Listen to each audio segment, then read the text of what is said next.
All right, we are live. Welcome. This is Orion Rising.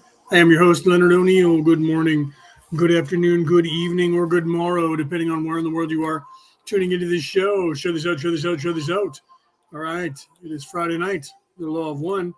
Let me double check here and make sure that our audio is on the right audio file here. It looks like that it is. If you guys are having problems hearing me, let me know. Looks like the microphone is on the right place too. I was trying to go live on Twitter today, but I realized that you have to be paying for a premium account to do that. So I had to quick change things and go live on Instagram. So we're live on Instagram, YouTube, and Facebook. And so I'm trying to get all that hammered out here, right? And I didn't have a chance to really share things out as much as I wanted to. So share this out, share this out, share this out, right? So I'm going to share things out as well because, like I said, I didn't get a chance to do exactly that.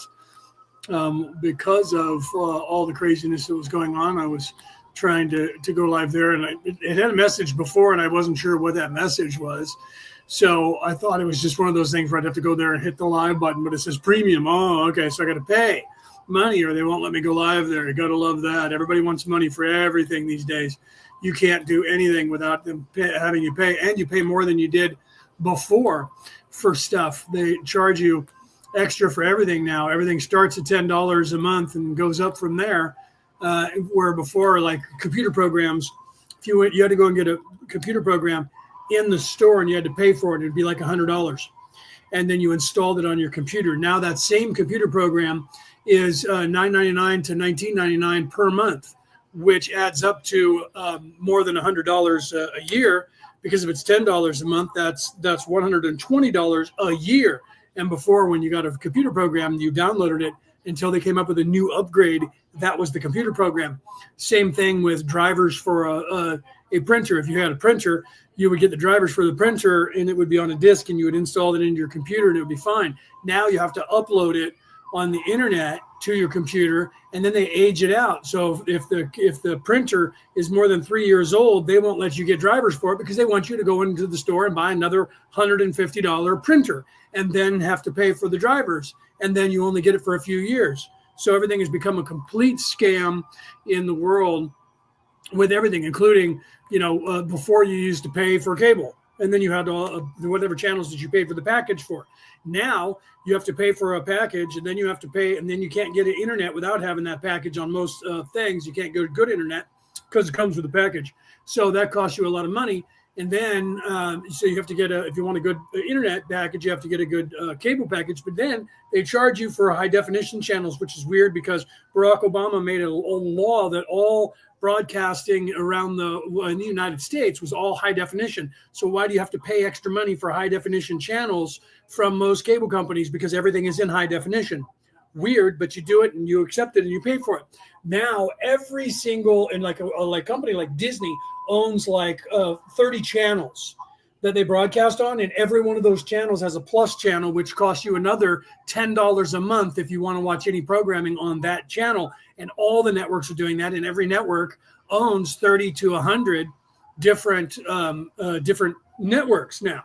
So it used to be that ABC owned only ABC. Now ABC owns everything, including ESPN, half of Disney, the USA, TNT, that kind of stuff, not to mention the Disney Plus, and all of their channels as well. And they want to charge you extra money, and people will just pay it. And then people don't understand, and they're like, I'm poor. I don't understand why I'm poor. I don't have any money. Well, it's because you're paying $10 a month for everything. Every app that you have is charging you money. And then if you're trying to watch cable on your television, every app you have is charging you money, including the cable company, and then including extra channels. So then you have all the plus channels or whatever they call them. Like Fox News has Fox Nation.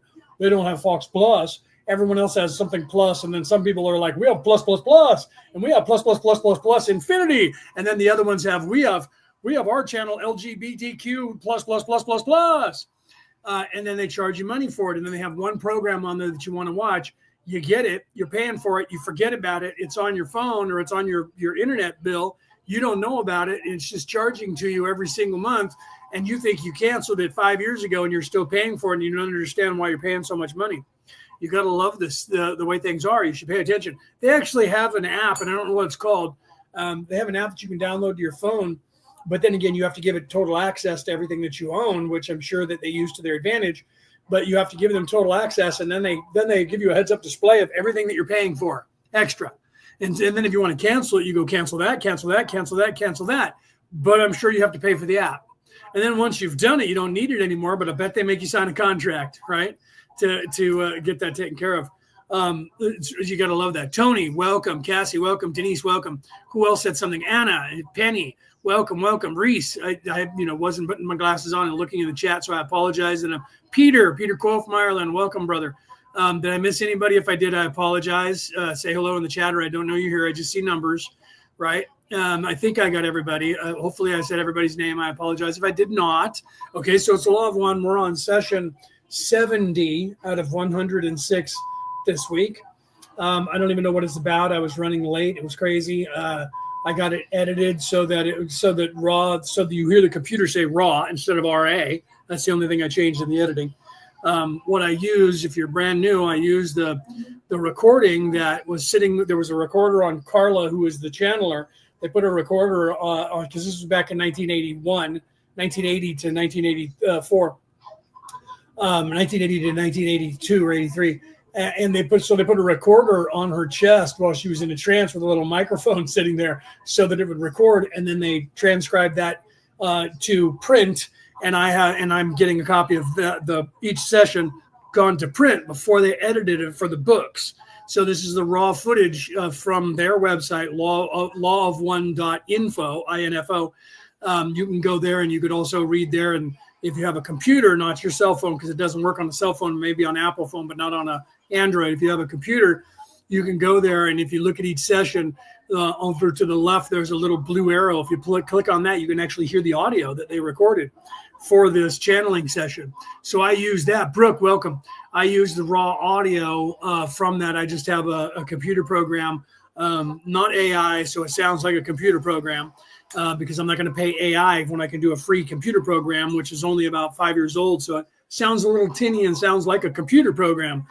Instead of sounding like a normal person reading. And AI has almost gotten that, because I have used AI for a couple commercials that I made for my book. Okay, so commercials, let's get the commercials out of the way first. So Sunday, today is Friday if you're in the United States of America. I'm in the United States of America, West Coast. If you're in Australia or anywhere on that side of the prime meridian, it's already Saturday for you.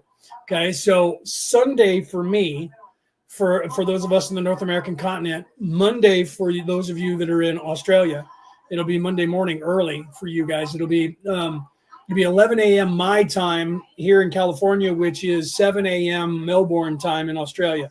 So if you're anywhere in Australia, you can adjust from there. If you're further inland, like Rick is, he's another at least 30 minutes, maybe an hour and 30 minutes less than the west and then the west coast of Australia, because he's in the center at Uluru. So Rick, like right now, it's 3:09 p.m. for me. What is it? Is it 8:09 or is it 7:30 for you? Hi, Rick, by the way. I didn't say hi to you. I just started talking and didn't say anything. I know that, Reese, you're in a different time zone from Rick as well. So you guys will have to figure that out. So if you guys want to tune in Sunday at 11 a.m. my time, West Coast America time, so that's 1 p.m.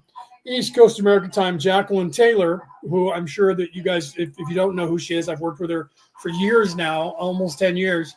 And we've done Earth Days together and this event that she does every year, which is a Global Ambassadors event that we usually do on the solstice, but the solstice was, midweek this year. So I was busy, and so was Jacqueline. So we're doing it on this coming Sunday, our Sunday, Monday, for those of you on the other side of the prime meridian, in that zone over there, India, Australia, and Philippines. Actually, I think the Philippines are on the same timeline. They're about 5 hours behind us, 4 hours behind us. So hopefully you guys can hear me okay. Yeah, so it's 8:40 over there, right? Is it 8:40? Yeah, 8:40 over there for you. So so you're 30 minutes ahead of where you were, because you were obviously further east or the other way around. You were further west before. No, you were further east and you went backwards. So on the east coast of Australia, not the west coast. So it'll be 7 a.m. on the east coast of Australia, not on the west coast. WE. My apologies. So he's further in the inland area. Rick is. Okay, so Sunday we'll be doing the Global Ambassadors. Cassie, who's in the audience with us here. Brooke, welcome. Did I say welcome? I think I did a second ago. 6 a.m. Yeah, because you're over on the other side. You're in Sydney, right? So you're all the way in the east, right? You're in Sydney, so that'll be 6 a.m. for you, Brooke. But yeah, it's unfortunate. It's going to start a little early for those of you guys in there, like India. It's going to be like, well, what is that? 4 in the morning for people around in India, if they want to tune in. So it'll be so people over on, in the UK, it'll be 9 p.m., 10 p.m. Sweden, Germany, all of that area of the world will be in the PM hours, but not in the wee hours of the morning. As you go further east, it gets earlier in the, later in the night and early in the morning, like you guys in Australia. Okay, so we'll be doing that, and we'll be doing, I think, 3 or 4 hours that day. I don't know who's going to be on there speaking, but I don't know everybody but I do know Jacqueline Taylor, myself, and Cassie Meckler, who is in the audience right now. The three of us, at the very least, will be on there talking. I don't know if Jacqueline has lined up anybody else. I will be streaming it at the very least, streaming it live, whether I will be producing and driving it live, or if I'll just be sharing it, the link, but I will share it in the same places. Unless you're listening on the MP3 file, then it won't be live on the MP3 file broadcast. It will go out afterwards, but she's going to be doing it, I think, on Zoom, and she goes live 2 or 3 places live when she goes live. So we'll have it linked for you guys all over the place. Jamie, welcome. Anna, did I say welcome? I don't remember if I did. So you guys might want to tune in for that, because we are going to be talking about the world and energy and conservation and talking about ascension and all of that stuff, like we normally do. But with Jacqueline Taylor, it's high. I'll have to interpret for her to you guys, unless you're really, really, really close to being awake or really awake, because when she gets going, she really, literally, when we were live on the last Earth Day show, her and I did together a couple years ago, because we didn't do one this year, so it was 2 years ago. We literally were talking to people. We're literally like, a friend of mine was listening in with her mother. She was actually hosting it with us, and her mother was listening in and actually said to her at one point, when Jacqueline and I were talking, "Are they still speaking English? Because I do not understand anything that they're saying right now."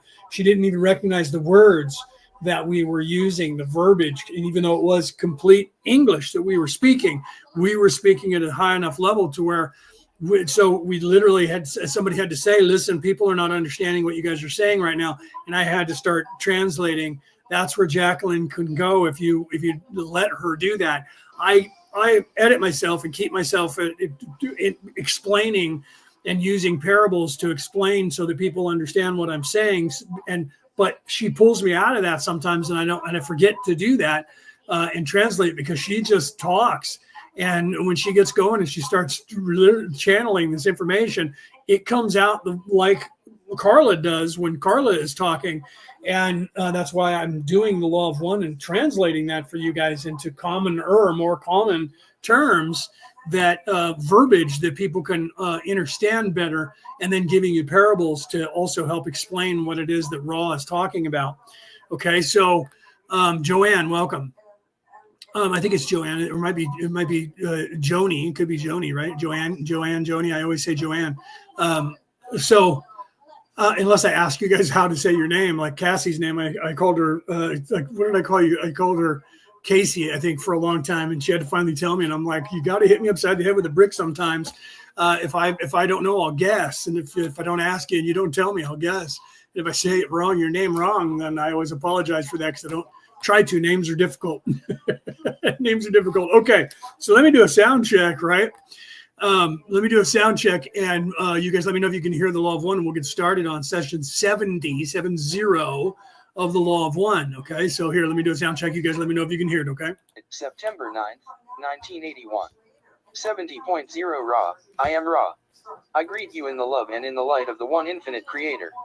We communicate now. 70.1 Questioner, could you please give me an indication of the condition of the instrument? Ra, I am Ra. We are gratified to say that it is as previously stated. 70.2 Questioner, why do you say you are gratified to say that? Ra, I am Ra. We say this due to a sense of gratitude at the elements which have enabled this instrument to maintain, against great odds, its vital energy at normal vibratory strength. As long as this complex of energies is satisfactory, we may use this instrument. Okay, I'm hoping you guys can hear it okay, because nobody gave me a heads up in the chat whether you can even hear that at all, right? So let me know if you guys could hear Raw. Otherwise, it was just dead air just now while I was just sitting here staring at the camera. I'm going to assume that you could hear it, and if you need it turned up, you need to tell me.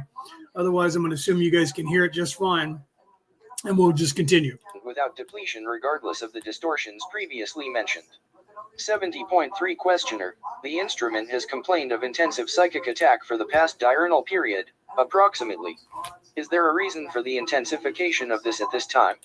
Ra, I am Ra. Yes. 70.4 Questioner, can you tell me what this reason is, please? Ra, I am Ra. The cause is that with which you are intimately involved, that is, the cause is the intensive seeking for what you may call enlightenment. This seeking upon your parts has not abated, but intensified.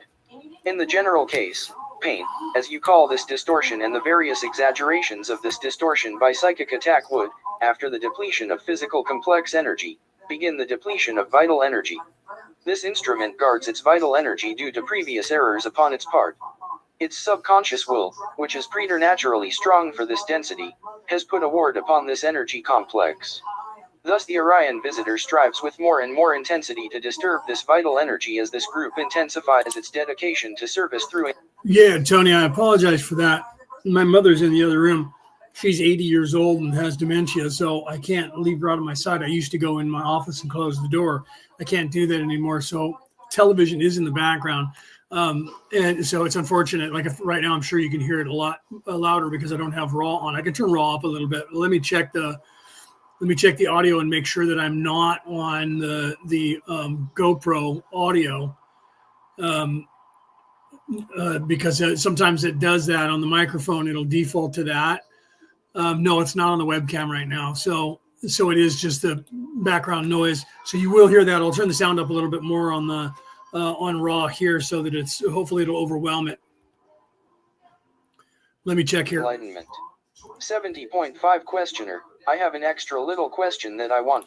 That should be a little bit better. And I do apologize for that. I can't do anything about that because I take care of my mother until such time as I put her in the home. I am her caregiver. So therefore I have to be able to see her to make sure she doesn't like fall down or get up and get or fall asleep too long, because she'll change her days for nights. So I have to be able to look out into the living room and see her in the television. She's also can't hear very well. She's almost deaf in one ear, and I can't put a hearing aid on her because she bugs her. So she pulls it out, or she leaves it in and then takes it off and doesn't turn it off. And those batteries cost a lot of money. They're like $5 or more per battery, and she'll go through one a day because she won't take it out and turn it off. I have to take it out and turn it off, and half the time she pulls it out and sets it down, and I don't notice it, and it's just wasting the battery. So I have to be able to see her. Right? Yeah, Tony, thank you. Deborah, welcome. Okay, so let's continue. I didn't mean to stop right in the middle, but Tony had made the comment about that, and so I wanted to address that and turn the sound up a little bit more. All right, so here we go. To throw in at this time is regressive hypnosis of an individual to reveal to them memories of previous incarnations, a service or a disservice to them. Ra, I am Ra. We scan your query and find you shall apply the answer to your future. This causes us to be concerned with the first distortion. However, the query is also general and contains an opportunity for us to express a significant point. Therefore, we shall speak. There is an infinite range of possibility of service/disservice in the situation of time regression hypnosis, as you term this means of aiding memory. It has nothing to do with the hypnotist. It has only to do with the use which the entity so hypnotized makes of the information so gleaned. If the hypnotist desires to serve, and if such a service is performed only upon sincere request, the hypnotist is attempting to be of service. 70.6 Questioner, in the last session RA stated that the path back from 6th density negative time/space revolves, firstly, about the higher self's reluctance to enter negative time/space. Could you explain the higher self's position with respect to positive and negative time/space and why it is so reluctant to enter negative time/space that it is necessary for the mind/body/spirit complex to incarnate in negative space/time to find its path back? Ra, I am Ra. In brief, you have answered your own query. Please question further for more precise information. 70.7 Questioner, why is the higher self reluctant to enter negative time/space? Ra, I am Ra. The higher self is reluctant to allow its mind/body/spirit complex to enter negative time/space for the same basic reason an entity of your societal complex would be reluctant to enter a prison. 70.8. Right? Because, I mean, think about how bad it is here on Earth with negative entities on Earth right now. I always ask this question to people: what do you think the ratio is, percentage-wise, between good and evil on the Earth? Most people start at 50-50 and sometimes go higher than that and give credit to evil for being more abundant on this Earth than good people are. And you couldn't be farther from the truth. The dynamic currently on this Earth, give or take a few, decimals of a percent, is pretty sound and standard and has been on this world the entire time. And that's 14% of the population is evil and 86% is good. So 14% are in service to self, and that's considered evil. So narcissism and in service to self, people are like, well, I'm not evil, but yeah, I'm self-serving. No, if you're self-serving, you're evil. That is the cut and dry of it in the universe. Okay, if you love yourself more than you love anybody else, you're actually evil. Whether you're trying to justify that you're not, but you are. Okay, you're fooling yourself into believing that you can be evil and not be evil. Just not true. 14% of the population is in service to self. 86% is in service to others. But of that 14% of the population, 1% of that 14%, total 1% of the total population, so a little bit more, maybe about 2% of the 14%, owns 90% of the world. And they control everything: the internet, every app that you're on, every website you're on, the television, every news station, every magazine, every radio studio, every movie studio, all movies, everything. Every bit of information that you have access to is controlled by them. So because of that, they control and drive the narrative, and they're trying to convince you that they're more powerful than good, that their God is more powerful than your God. And they want you to believe that you're their slave because they believe that. They thoroughly believe it. And they treat you like that the entire time. So you have to realize that that's not the dynamic, that the dynamic is completely different than you think it is, unless, and here's in fact, Tony's kind of onto it, because he said, interesting, I've been trying to be a force for love as I go about my life recently to bring about more love. So unless, if you're completely in service to others and you're awake enough, which it looks like Tony must be because of his attitude, you become immune to Chandra, welcome. And see, she's like, gotta come. I'm in, but I gotta go. I'll be back. So you become immune to what they're doing. It becomes background static. You're aware of it, but it doesn't affect you. It affects you the way it affects everybody, but it doesn't affect you mentally, so that you're not beaten down and you don't think that there's so many of them and that they're in control. If you're awake enough, you actually resist them and you go about your life with a mission of, I'm going to do good because of goodness sake. So be good for goodness sake. The Santa Claus ideology, or just goodness ideology, in that you feel that you have a responsibility to do good no matter what, to spite them, right? To spite them, that you must do this to show the world the opposite is true. And so people will see that, because your focus determines your reality. And you have to realize that your focus determines your reality. So if you focus on, oh, the government and they're evil and they're all trying to rip us off and they're controlling everything. That's all you're ever going to see. Okay, that's all you're going to see, and that feeds into them and what they're doing psychically or attempting to do psychically to the entire world. And then you get locked into their matrix, and all you see is that, and you just start screaming that, wake up, you can't see that they're evil and they're in control and you need to wake up. And nobody's noticing you. They think you're crazy because they've been programmed to react that way when somebody reacts exactly the way that you're reacting. So on the other side of that coin, if you're not like Tony and other people in this group, and you're not doing that, and you're bowling through life doing your own thing and trying to give as many people as many tools as you can, like myself and other people like me around the world, that you don't care what they're doing and what they're about. And when people go, don't you know that that's what's going on and the government is in control? No, they want you to believe that they're in total control. And if you don't believe them, they'll limit your access. They'll do whatever. These days, like in Canada, if you don't agree with the government, they seize your bank accounts.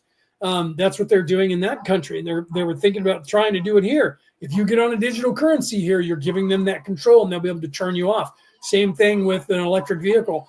I think that alternative fuel sourcing is where we need to go with the world. But in the current state of the world, we don't need evil people in charge of a switch to turn off your car.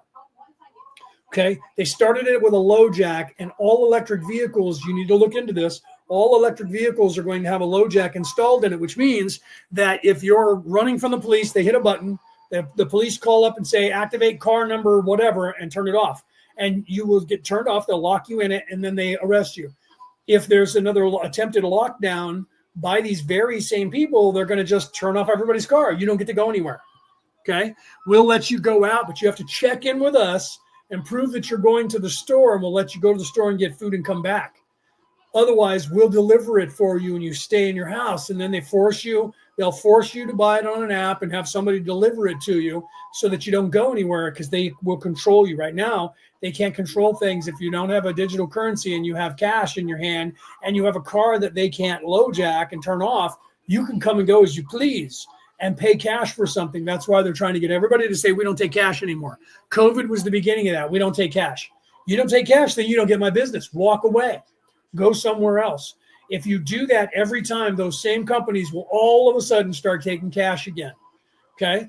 If you don't do that, they will stay off cash, just like vending machines. We don't take cash anymore. You got to use your card. That's the beginning of it. Same thing with self-checkout. It's the beginning of you being their slave and working for them, because they got rid of all the jobs. They did it in gas stations. They used to have 6 people. They would run out, check your air in your tires, check the oil level, check the fluid level in your radiator, wash your windows, pump your gas, the whole nines, while you were paying for the gas. Then that went away and you had to get out, and they gave you, those pumps are full service. These yourself, if you don't want to wait there for somebody to help you. And then eventually they did away with all of that. So now you go and pump the gas and do your own windows and all of that stuff. And most of you were born, if you weren't born when I was born, you have no idea what I'm talking about. And all you know is that lifestyle. They do the same thing. They're doing the same thing in the stores. So they're going to do that with everything, to where they're just going to weed out everybody, and they're going to go, well, you just have to get retrained as a new job. Now you have to pay them $150,000 a year to learn how to upkeep all of that computer programming. You're not going to be able to afford that. So what jobs are you going to have? Because you're not going to be a cashier. You're not going to be a bagger. Then what are you going to be? You're going to be delivery driver for the rich. You're going to be you're going to be a slave to the system for the rich people. And that's all. And right now, the largest business in the United States is delivery. It's a delivery driver, delivering everything on every app. That is what's driving this nation. I don't know about the rest of the world, but it's driving America right now, is delivery, out driving around, delivering things. That is the largest business right now on the face of the earth in the United States. Restaurants are going away. People are just cooking food and having it shipped. No one's going to the restaurants anymore. Depending on your age group, the older people aren't doing it. What is all this about? All of this is the modus operandi that Raw is warning you about, that the evil people are trying to do. So it's not that there are so many of them. It's just that they seek power, and they've positioned themselves to a place where they're doing it and no one's fighting back against it. So you either learn what's going on, you fight back against it, and you pick those battles, and you say, you don't want my cash, then I'll go to your competitor.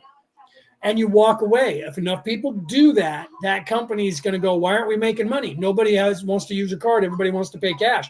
Well, we don't take cash. That's why we're not making money, boss. And the boss has to lay off most of the employees. Then they go to work at the jobs where it takes cash still, and you can give them a cash tip. So the government doesn't have a record of it. You don't have to put it on your credit card. So the government sees who gets the tip and knows who to tax and takes some of that money from them, right? If you allow it to happen, it's going to continue to happen.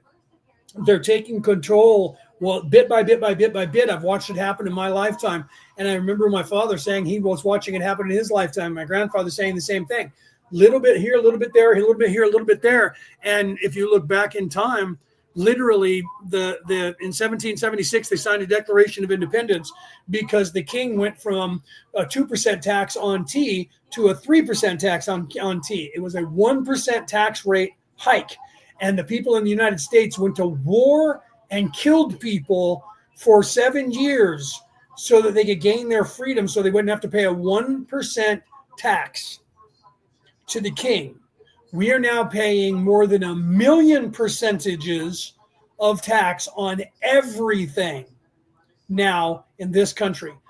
Our founding fathers would have overthrown this government 1 million times already if they were still alive, and all these taxes that are put on all of you, all of me, all of us just in the United States alone was attempted in 1776. They fought a war over one tax of 1%.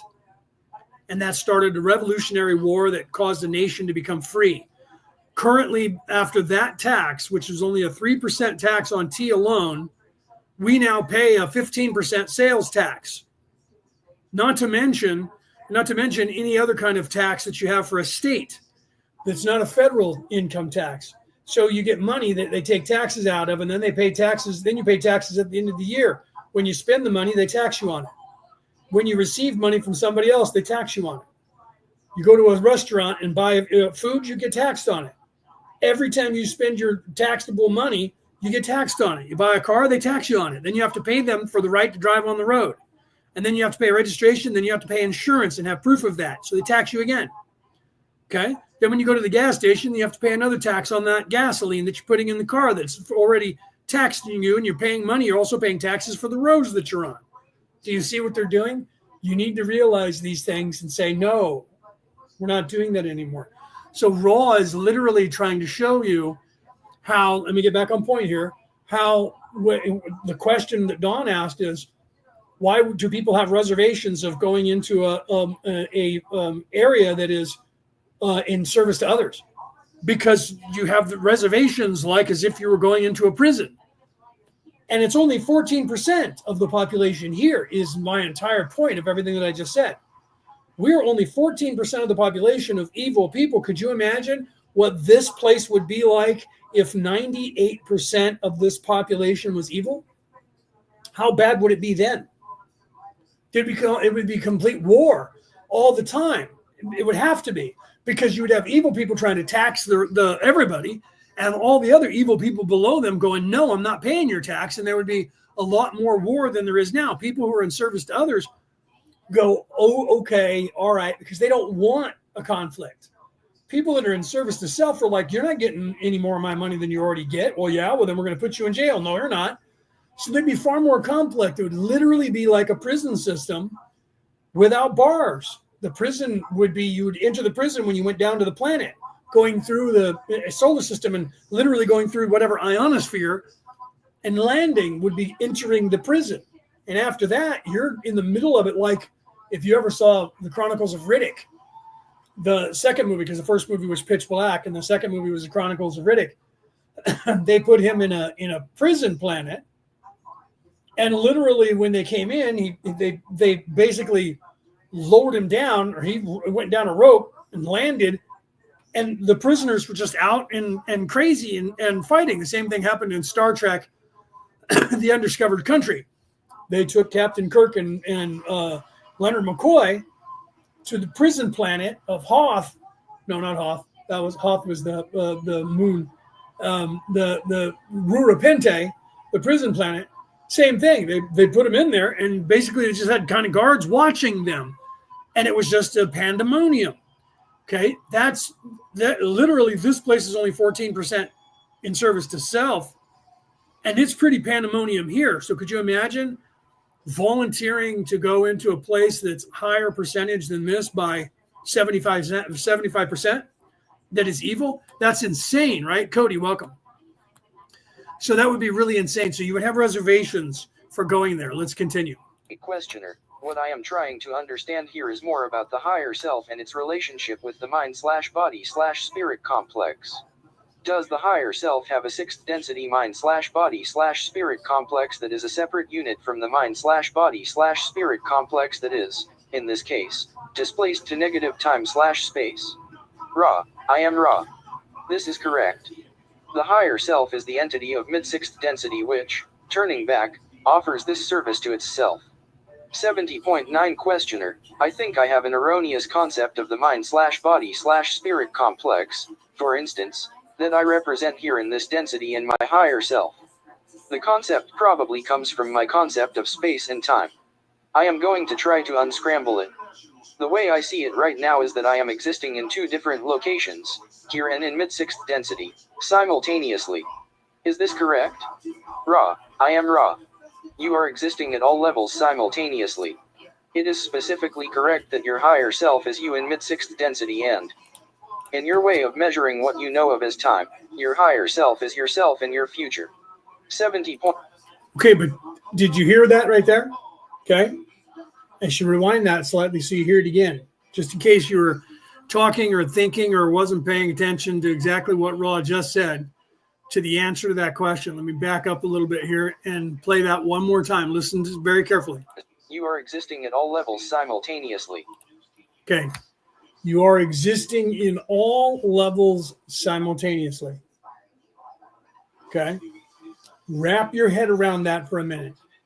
Not only do you have an anchor that is your higher self that is halfway through the sixth density to wherever your consciousness is currently residing, which if you're listening to my voice right now, you're in third dimension in an avatar, but you are also currently in every density from nothingness or the beginning of first density, first dimension, all the way back to source, simultaneously at the exact same time.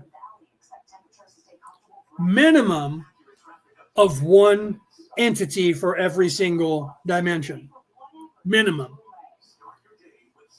Okay, that's very important concept to get your brain wrapped around, because most people think that they're just here, and then you become aware of a higher self, and people think I'm here and that higher self, and that's 4D thinking. But to realize you're on every single level, even though you don't know what those levels are or how that would be, just expanding yourself to that, or how many there are, just expanding yourself to that concept is 8D thinking. Some people would say 5D, 6D, but the realization that I am more than this is 4D. I have a higher self that's in the sixth density. That's really more 5D thinking, because you're thinking about outside and realizing that you're outside of the space-time continuum in a different place, which is called the density, not a dimension. Dimension is physicality. Density is spirituality or spirituality, right? But that you're even existing in all of those places all at once as an individual personality that you're unaware of at this state in your development, and you don't have memory of currently. Think about that. It is specifically correct that your higher self is you in mid-sixth density and, in your way of measuring what you know of as time, you're... Deborah, welcome. That's Deborah Neal, my sister in real life, not to be mistaken for Deborah Anderson, who was here earlier. I don't know if she's still here. So it's a different Deborah. That's Deborah, my sister. Welcome. Okay. So you exist not just in this reality, so-called reality, this illusion, and this avatar. and halfway through the sixth as an anchor point for your higher self, but you're actually existing on all planes of existence from first dimensional beingness all the way back to source all at once at the same time. You're just focused in this place right now until you start moving, you're expanding your consciousness and becoming aware of more than one reality or one illusion or one level of density. And that is the expansion of your ascension of your soul, your spirit, and the realization of infinity, infinite wisdom, infinite love that takes place as you start to become awake, as you start to pierce the veil and start to realize yourself and where you stand or where you fit and how you fit into the grand scheme of this entire illusion of this life and living life for these experiences. Higher self is yourself in your future. 70.10 questioner. Am I correct in assuming that all of the mind/body/spirit complexes that exist in the levels below mid-sixth density have a higher self in mid-sixth density? Welcome, Paulie. Welcome. Okay, so let's continue. Yeah, reset. Yeah, expand your consciousness to let that blow your brains out a little bit with that whole concept. Everybody that's listening, what Reese is thinking by pondering it. What? All right, let's continue. Is this correct? Ra, I am Ra. This is correct. 70.11 questioner. Would an analogy for this situation be that the individual's higher self is manipulating to some extent, shall I say, the mind/body/spirit complex that is its analog, you might say, to move it through the lower densities for purposes of gaining experience and then finally transferring that experience or amalgamating it, you might say, in mid-sixth density with the higher self? Ra, I am Ra. This is incorrect.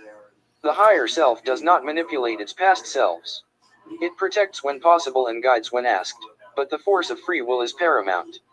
The seeming contradictions of determinism and free will melt when it is accepted that there is such a thing as No, Penny, I didn't. Let me see. Who was it saying that? I see when Denise was asking a question, right? What was your question? I didn't see it. I'm sorry. Let me go back up because it looks like Denise was trying to answer that. I apologize for that. Okay, so you put, so if there are that many levels, can you see parts of these in other levels? Could that be why I'm having reoccurring dreams? Yes and no. It depends on what you're dreaming. Most of the time when you're having reoccurring dreams, but this doesn't necessarily mean that I'm not trying to say that that's not what's happening in your reoccurring dreams. I would have to know what the dreams are that you're having that are reoccurring. When you have reoccurring dreams, there's something that your higher self or your guides are trying to have you work on. You're trying to figure that out. Some people just say subconscious. Your subconscious is trying to work something out and everything is a metaphor in a dream. That part is true. Everything is a metaphor in a dream. Dreams are outside of space-time continuum, so everything is parables and metaphor. So you have to realize what it is that you're dreaming about and try and interpret that or get somebody who can interpret it. So I would have to know exactly what you were dreaming. But it could be that you're having a reoccurring dream that's trying to expand your consciousness because it's coming from your higher self or from a higher self, and that you're trying to, or you're catching pieces of that or remembering pieces of being in a different body at a higher level or even a different body at this level, and you're trying to make sense of it. And so your subconscious in this place is trying to give you images and parables to help you understand what it is that you're trying to remember and tell yourself. Either way, all of it is an expansion of your consciousness and an aid to help you expand your consciousness. So the short answer is very possible. That's the short answer. But without knowing exactly what your dream is or was that you keep having that reoccurs, I wouldn't be able to answer that question specifically. But even then, it still falls into that same category of your higher self or your guides or even you and your subconscious, superconscious mind is trying to deal with something to help you to expand your consciousness. And that's what dreams are mostly about anyways. Even nightmares, except for when you're being bombarded by negative energy to try and scare you and force you to have a nightmare that scares you so that to discourage you pardon me, to discourage you from the ascension process, or to distract you away from the ascension process, or to punish you because you are doing something that's ascension, and that an outside entity is projecting doom and gloom into your subconscious while you're sleeping, to try and stop you in some way by making your life miserable or scaring you so that you don't focus on all the good things and you only focus on negative. That happens. So you have to become aware of all of that and not do that, right? So then Penny says, I see the same dream happening in different ways. Like when I see the tree falling in my dreams, it killed me many different ways. But when the tree fell, it said, I'm sorry, not this time. That could have been how you died in a past life. That could have been something. You could have been the tree. So you would have to figure that out, so that you see a tree falling on you, but then you had communication with the tree. So the communication with the tree, where the tree was talking to you and saying, I choose not to harm you this time, was that you and your conscience playing that scenario out, or was that a memory of something that did happen to you, that a tree fell on you? You know what I mean? So, but either way, it's still expanding your consciousness, because in a dream, to solve the problem, you were able to hear the tree speak to you, and the tree made the decision, I don't want to kill you. So I'm not going to do that. So that's either way, and no matter how you look at that, that's done to expand your consciousness to the idea that the tree is alive, is a sentient being in the tree, maybe not self-aware, but because the first and second dimensional objects are not usually self-aware. Once they become self-aware, so they can be, like a dog, a cat, a bird, something as a pet, even a tree can become self-aware if it's old enough. And then when that life cycle ends for the tree, then it becomes, on this planet, a human or a dolphin or a whale or a couple of other things, Bigfoot, maybe a gray alien, and a couple of different other aliens that are here on the earth that people are afraid to even think about, that are third dimensional beings. But it's just as possible that you were the tree and that you expand your consciousness. You may have been a tree before you were a human. I don't know the answer to that. I would have to refer you to an oracle who would be able to tell you, before you were a human, did you come in as an animal or a tree on this earth, or were you that on another planet? So yeah, so you just have to realize that and look into that, and I could work with you. Not here on air, because I'd have to ask you a lot of questions to get that stuff. But yeah, you just have to work on the dreams and try to remember everything and write them down as much as you can. Sometimes, because you're not writing them down, you get reoccurring dreams, because your higher self, your guides, are trying to make sure you remember it. We remember more vividly a dream that we have over and over and over, because then we start going, why do I keep having the same dream? I've had a dream where I didn't even remember I had the dream, but in the dream, I was like, I've had this dream before. I don't remember having this dream before, but I know that I've had this dream before. When did I have this dream before? That becomes a little screwy when you're having a dream that you think is having it for the first time. You don't have a memory of it, but you get a sense that you already had this dream before and you don't remember having that dream. Why is it that I don't remember this before? And apparently this is not the first time I've had this dream. Not only that, it's not the second time I've had the dream. I've had that happen to me, and you got to figure out, why is that happening?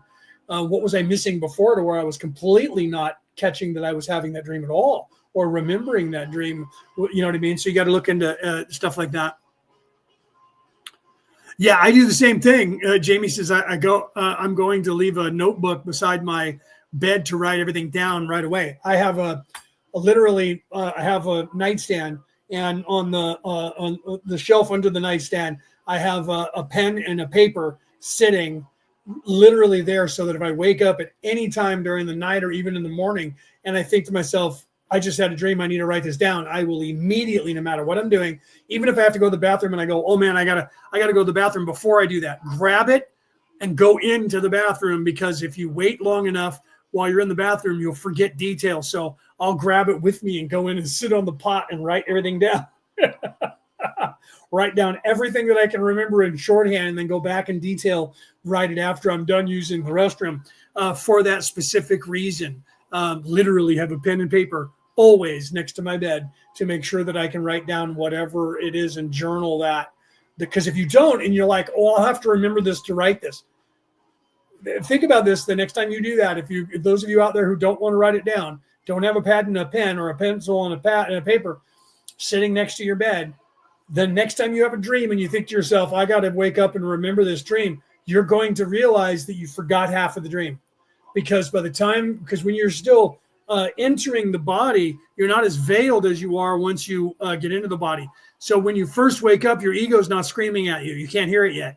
So you haven't actually fully integrated with this reality yet, this illusion. The second you start to integrate with this illusion, your ego starts screaming at you. We got all these things to do. You got to hurry up. We got to get up. We got to take a shower because we got to go over here. We got to do laundry today. We got to vacuum the floor and we got to wash the windows and we got to go to the store and we got to pick that up. That's your ego telling you all the stuff. Some people that have I forgot what it's called when they don't realize it's a disassociation syndrome of some sort, where they don't realize that the narrative in their head is actually them. They don't realize that. There was a video that was on one of the platforms, and this guy was married to this woman, and he didn't realize that she thought that way, and he was laughing at her, which was actually very rude, and I was kind of annoyed with it, but I didn't leave a comment about that. Someone did. When I went to read the comments, somebody was like, that's really rude that he's laughing at her the way he is, because he's hysterically laughing at her like she's a clown or something. And that was really rude because she didn't actually understand what was happening and he wasn't consoling her or helping. So he wasn't even smart enough to understand what she was going through. But she was saying, unless the whole thing was just faked so that they would get clicks and likes, which it could have been. But either way, it is something that some people have where they don't realize that the thought processes that go on in their head is actually them. So they associate it with somebody other than themselves. And when you can't quiet your own mind, it's easier to disassociate that and just assume that I don't know what that narrative is, but somebody keeps talking to me in my head. That's actually you. That's the ego and the conscience. There's at least two voices that have two distinct personalities besides yours that's going on in there, because there's the evil part of you and the good part of you, the ego and the conscience, not the consciousness, the conscience, the one that says, don't do that. That's bad. You don't want to do that. You would hate for somebody to do that to you. That's the angel on your right shoulder and the devil on your left shoulder. So that's you. Those are just aspects of you to fit into this place, which is a test to occupy you and to trap you here.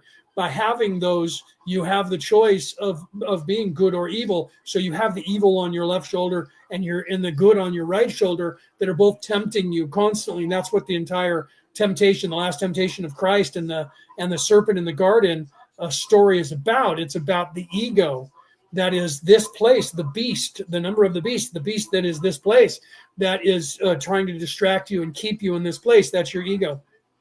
So some people don't know that, and this woman in the video was going, well, then who is the narrator? Who's the narrator that keeps talking in my head? And he wasn't smart enough to go, baby, that's you. That's you. It's just your ego. So your ego will either say you're the greatest in the world or you're the nothing. You're less than zero. It's going to tell you one or the other. So you have to, Tony, record your dreams. Always write down your dreams as much as you can, because you can go back and you can look at that stuff on in your head, right? So so Penny says at least three voices in my head, and sometimes it is five. That's your ego and your conscience, and your ego will take on any persona that you will allow it to, so that it can keep your attention. So it will take any personality that you will assign to it, and it will act like that. So when people, most people with a disorder like multiple personality disorder, they're either having a problem with separating their consciousness in this reality from other realities or past lives, okay? And that these personalities are you in a different life that's bleeding over, and you're hearing it here, or your ego's picking up on it, and your ego is taking on that personality because you've assigned a personality to it. And so the ego will, anything that can keep your attention. So if the ego has to take on 4, 5, 6, 10, 100 personalities, the ego will do that to keep you busy constantly. Okay. So you have to realize that. So it's either you're confused with your veiling and you're picking up residual memories from a different life, could be past or future, or parallel lives in parallel universes that you're in, multiverses that you're currently in, and those are bleeding over. Like if you ever were on a citizen band radio or sideband radio, you could bleed over from one channel to another if you weren't modulated properly. It's like static on an old television when you were trying to tune a radio or a television to a certain channel, and you would hear, as you got too close to the other channel, you would start hearing that channel in the background, and then it would get clearer as you tune it in. Same thing happens with our spirit in our mind. So it's either your ego picking up on that and running with it without you being aware of it, or either way, you can quiet that by realizing all of that is actually you. It's just different aspects of you. That's what the entire movie of Fight Club was about, was the personality that he was in this life, who he hated and didn't want to be like Ed Norton, didn't want to be himself. I don't want to be me, as a song was written by Typo Negative, that was kind of about that whole ideology. And then the personality that he wanted to be without the restraints or constraints of his lifestyle that he had to live, which he absolutely hated. So the Tyler Durden character was his ego that took over that personality and became that. And it wasn't until the end of the movie that you realized that, and Tyler Durden was explaining it to him. Sometimes you pretended you were watching me when it was you the entire time. Other times you didn't realize you went to sleep and I was doing things, so you were pushed out of the conscious memory, so you don't have any memory of it. The entire thing, his realization had to be, Tyler Durden is me. And so he had to actually kill that part of himself and take control of which one he wanted to become, the Tyler Durden personality or the Ed Norton personality, which didn't have a name. As I looked it up the last time I talked about it, he didn't have a name. He was just the narrator. Okay. So it wasn't until the very end when he realized all of this was me the entire time, and now I'm fighting with myself, so I have to gain control. And once he did, and he gained control of this ego, the ego died in him, and he went back to only one personality. But he had to realize that the ego was actually him. It was secretly what he wanted to be, and so his ego took control of that and allowed him to become that person. Same thing happens in your mind if you allow it to happen. So you have to go, that's just me. Even when your ego will argue with you because it doesn't want you to believe that it's you. So that it'll take on a personality, and you have to go, no, you're me. You're just a personality that I'm in control of. And the ego doesn't like that. So the ego will fight as much as it can until you just start ignoring it. That's what you have to do anyways with your ego, is you have to listen to it and go, shush, not listening to you, and you go about your day. And it'll scream and yell at you and at the top of its lungs. And you just go, no, gonna just, ignore you. Not gonna happen. And that's really hard to do until it's not, right? So you have to realize that.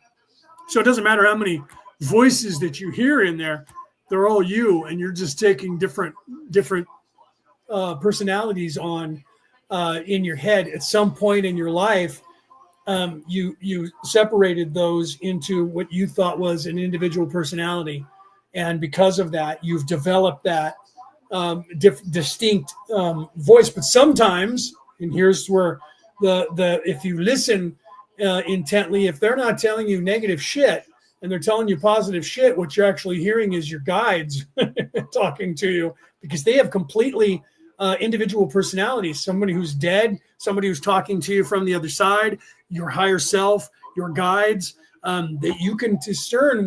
When I'm teaching this to people, I teach you to listen for the personality, and you can tell the difference between a negative personality and a positive personality. Negative personalities are going to try and tell you negative shit or to do negative things, or they're going to try and pit you, just like evil people do in real life, against the other personalities. That's a personality you don't want to listen to. But if it's something that you're getting information and it has to do with a psychic nature, and it's not an evil thing that's trying to convince you, then you're actually communicating with your guides, and your guides aren't saying out loud, I'm a guide. Your ego will jump at that in a second. So you have to discern the difference of the voices that you hear. And anybody who talks to somebody who's dead will tell you that you can tell exactly that information whether it's like Rick was like astral, yeah, whether it was something that's coming in astral, meaning outside of you. You're not your personality, but not an evil personality, and not your ego or your conscience, but something that is either guides, ancestors, or your higher self. That would be astral, because those are in the astral range, which is the density where spirits reside, not the physical plane where people reside, the dimension. So you have to look at those things and try and figure out, what paranoid schizophrenic is sad. Yeah. Because if you're paranoid and you're schizophrenic, then that makes things worse, because your ego is now the dominant factor, and it's telling you don't listen to them because they're going to block you up. And so the ego will tell you all those negative things to scare you, because if the ego can't get you by pumping you up and saying you're the greatest in the world, it will do the opposite. And it will always then and talk to you in a negative way and tell you negative things. Those people are evil. Don't listen to them. They're lying to you. They're going to freak you out. They're going to lock you up. So you got to pretend that you're not who you are, and don't tell them about me. And that was the whole purpose of the Tyler Durden talking the way he did to the Ed Norton character, because you could sense that if you know psychology, you knew quickly that Ed Norton wasn't that Ed Norton was the only person that was there. But it was the way they filmed it. It was really hard to tell that. It was only when you realize, like when Carla came over, and he made a point, the narrator made a point to say that Carla and he were never in the room at the exact same time. And so he was always, don't tell her about me. Don't talk to her about me. I told you not to do that.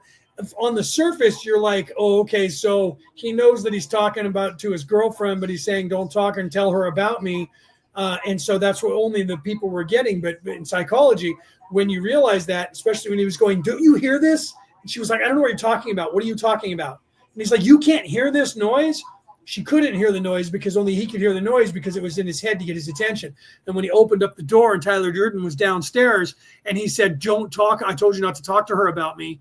And then he started answering for him. He did that before when he was in the hospital, and he was like sitting there and he was out loud telling him what to say to the nurse.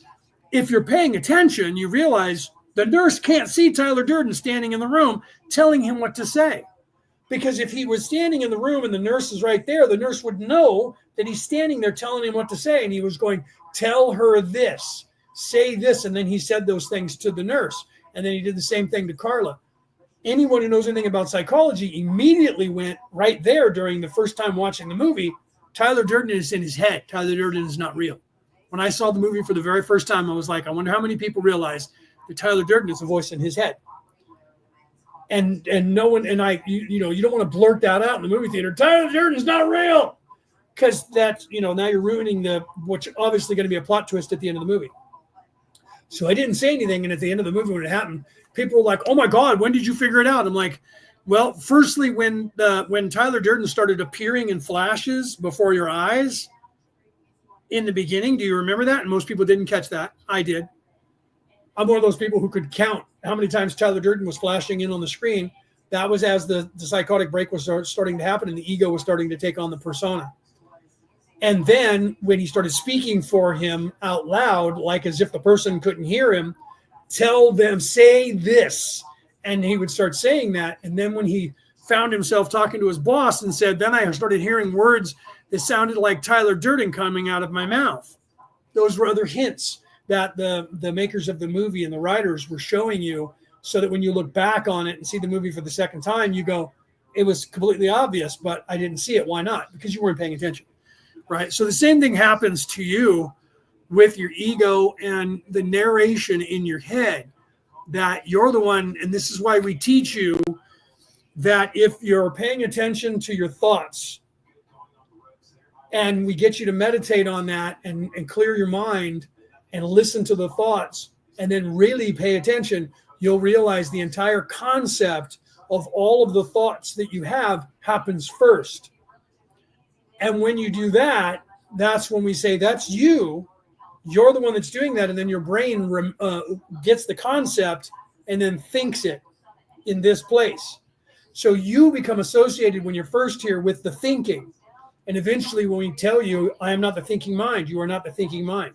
You are not this avatar. That's where we're trying to expand your consciousness to realize that you're that conceptual experiencer that's behind the scenes. And once you start tapping into that and we pull you into that, you can tap into that whenever you start having the ego saying and talking like as if the thinking is here. Eventually the thinking is not able to reach you. Okay. So I'm coming up with the concept, and then my mouth is saying these things to you. I'm not coming up with the concept and waiting for my brain to think the words and then my mouth to say them. So you cut out that middleman of the brain and just focus on being the one coming up with the concept in your head and allowing the brain to do its job, and you start disassociating yourself from the thinking mind. When you do that, the ego can't get to you either, because you're hearing yourself saying the words. And I know, Penny, that you do this, and I know that most of you out there have. When you're talking to somebody and you say, if you start channeling, or sometimes somebody will say something to you and you hear your mouth start talking and say something and you're like, wow, I don't remember thinking that, because you didn't. You were channeling that as your higher self at that point from the conceptual experiencer, and you were not waiting for the translation down here. You weren't waiting for the translator, which is this flesh brain that's inside my head, to translate. Universal translator is this brain that is designed so that when you're born into this body, whatever language your parents speak, this brain starts to figure it out and translates it for you from your concepts, and then teaches your mouth how to say the words to those people that you need to say to get the words across to them, because that's the language they speak.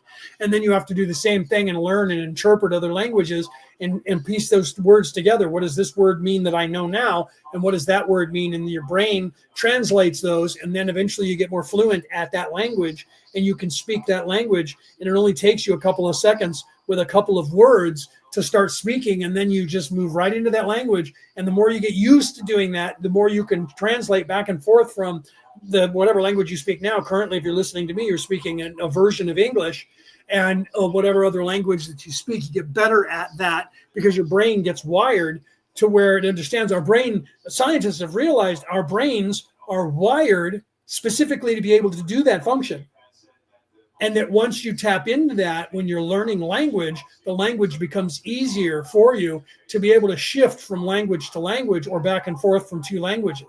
Eventually, you do it without actually waiting for your brain to translate. When you're saying a word, like when you go, oh, gracias, in Spanish, you immediately have the concept of those two words in both languages. Thank you, gracias. You don't think to yourself, I want to say thank you in Spanish. What is the word? Let me find it. Oh, it's gracias. Gracias.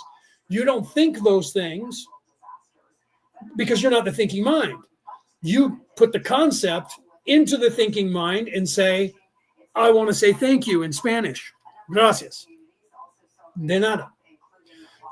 Then your brain will click into that language, and it'll have readily available all words that you know in that language. And as you start speaking them and get better at putting sentences together, your brain puts those in quicker.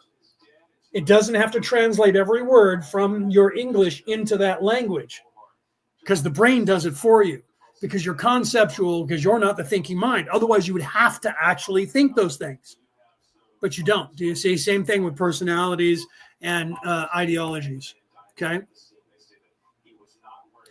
All right, so let's continue here. So you have to realize all of that, and let's get back onto Raw now that I spent like 30 minutes on that. True simultaneity.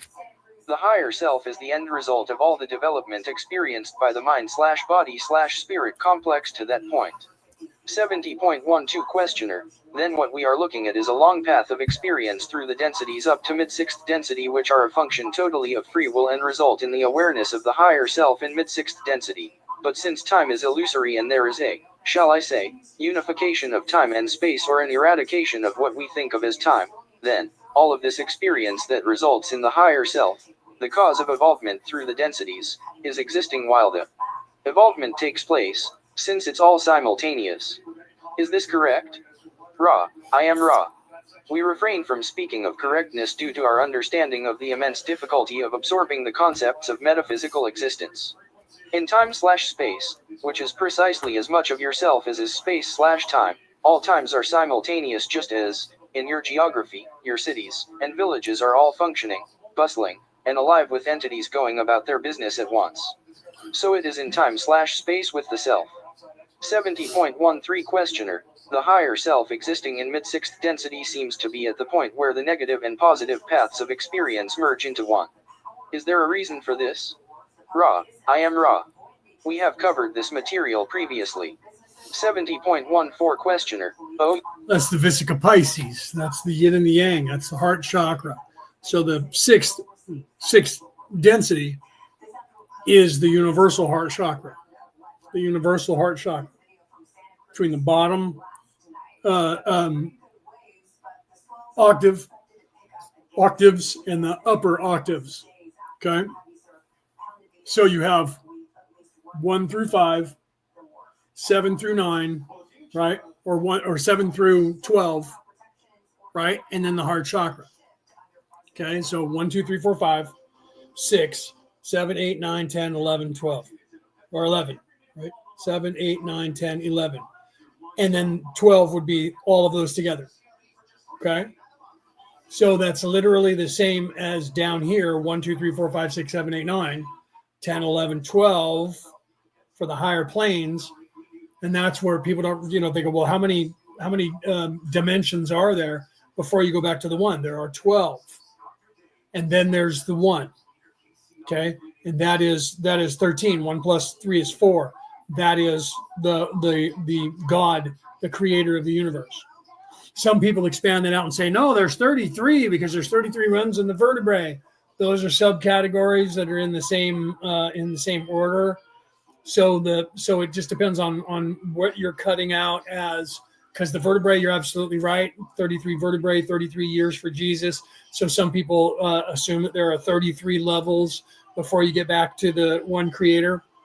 But then if you're looking at third dimension, people see that as one level, yet there are more than 33 levels to get through level, third dimension into the fourth dimension. So it just depends on the fractals, like the fractals as you're spiraling inward, instead of outward. Then there's other levels as you get closer and closer or zoom in more internally, the same thing externally. So when you look on its face, it's 1, 2, 3, 4, 5, 6, 7, 8, 9, 10, 11, 12. When you look at each one individual one, how many levels is that? It could be 33 for every single level. So the first dimension, there's 33 levels to the first dimension, 33 levels for the second, 33 levels for the third, 33 levels for the fourth. So eventually there's going to be 33 levels for every level that you go on. But no one really knows down here, and you can't know down here what really goes truly on past 8. Because from our perspective here, it looks like there's 12. And then some people say that it looks like there's 24 because the enigma of 24 according to math, right? So then other people say that means there has to be 66 or 72 or 108 or 144 because 12 and 12 is 144. 12 plus 12 is 24, but 12 times 12 is 144. So where is that? Is the 12 times 12 inward looking or outward looking, or are they both the same? That'll expand your mind and blow your consciousness and blow your brain out with the infinity ideology of the universe itself. Because then you start realizing how little you are down here in the very first place that you're self-aware, third level up from the bottom run of creation, that it is possible that you could be doing this for a trillion, gazillion years before you get back to the one true creator. But all of that is from the perspective of time, which is only exists in the first, second, and third dimension, the way that you're actually aware of its perception. So because of that, to you, it seems like it's going to take 750,000 years to go from fourth dimension to fifth dimension, unless down here you think we're already just going to be going into the fifth dimension, because you think that the fifth dimension inside the third dimension is the actual fifth density reality illusion that's going on, and making that mistake and thinking we're just going to jump to 12D tomorrow. I'm going to be 12D and I'm going to go to heaven in the next day. And that's great wishful thinking, but it's just not applied. It's just not going to happen. Can't happen. Isn't going to happen. Not the way that it's supposed to happen. Not the way the universe is designed. You can't jump past anything because that's not the way it's designed to happen, whether you like it or not. Okay. So your understanding is what you think it is, because you don't see the reality for what it is. You see reality for who you are and what you think reality is. We all do that. It's the way that it works until you become unveiled. Then you start to see reality for what it is. But even that is a narrow perception of reality, because I can only tell you what you can actually understand here. In general. So if I'm working with you one-on-one, I can give you more information than I can right now on this show, because on this show, this is going out to the entire world. That means I can only say what the entire planet is actually capable of understanding, or the majority of the people, not everybody, because there's a good portion of the people on this earth, somewhere around 46% of the population, just think that I'm absolutely insane for talking the way I'm doing, that I'm crazy and I'm making it all up. Then there's people who I don't think I agree with everything that he says, but man, he's got some really cool points. And as they move up further and further in their vibration and become less and less veiled, they agree more and more with me until they surpass me. And then they start disagreeing with me little by little as they go further and further away. They disagree with me more and more and more, because their understanding is closer to source.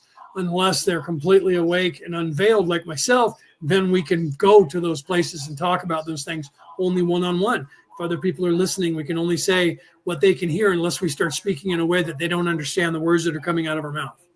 And I've had that problem with doing that with Jacqueline, when we were talking on the air and started focusing on each other. And we're literally, most people didn't understand the words that we were actually saying to one another. All right, let's continue here. Yes. Sorry about that.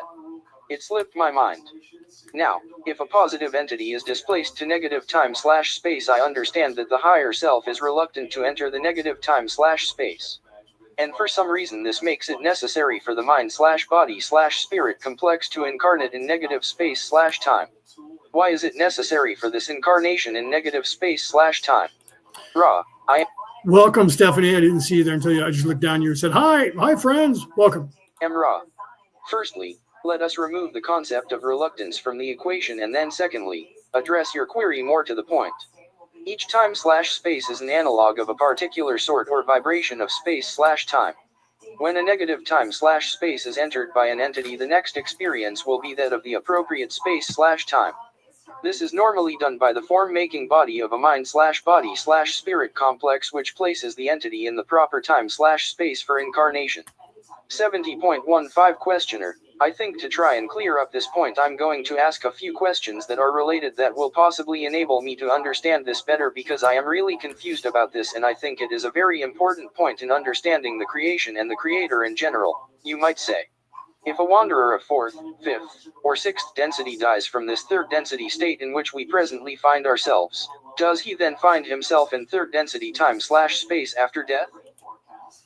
Stephanie said, I can't stay long. I have to go to a Polish Christmas. It's not a thing. It's not an official Polish holiday. It's a family thing.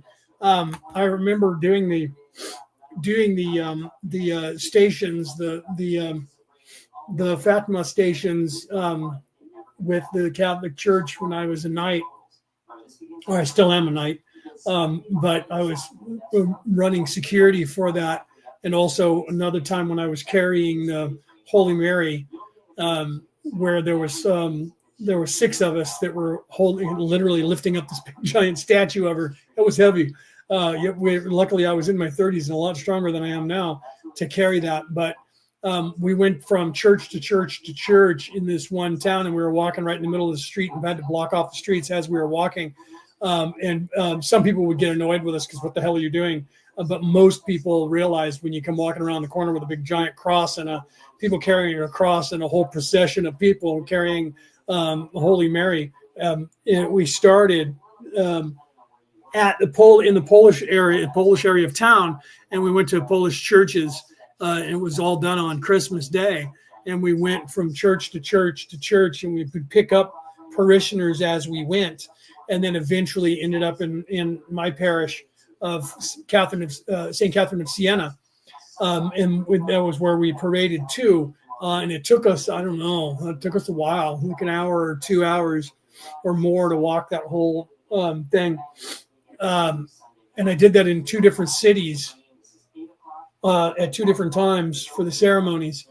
One was really big, and it took us like 3 hours to walk, and the other one in town where I went for St. Catherine's took us about an hour and a half. In the first one, I was not carrying a Holy Mary. The second one I was. The first one I was security, so I was one of the people stopping the traffic and directing traffic while getting people to walk down the middle of the street. But the Polish ceremonies were really cool. They were having a lot of fun.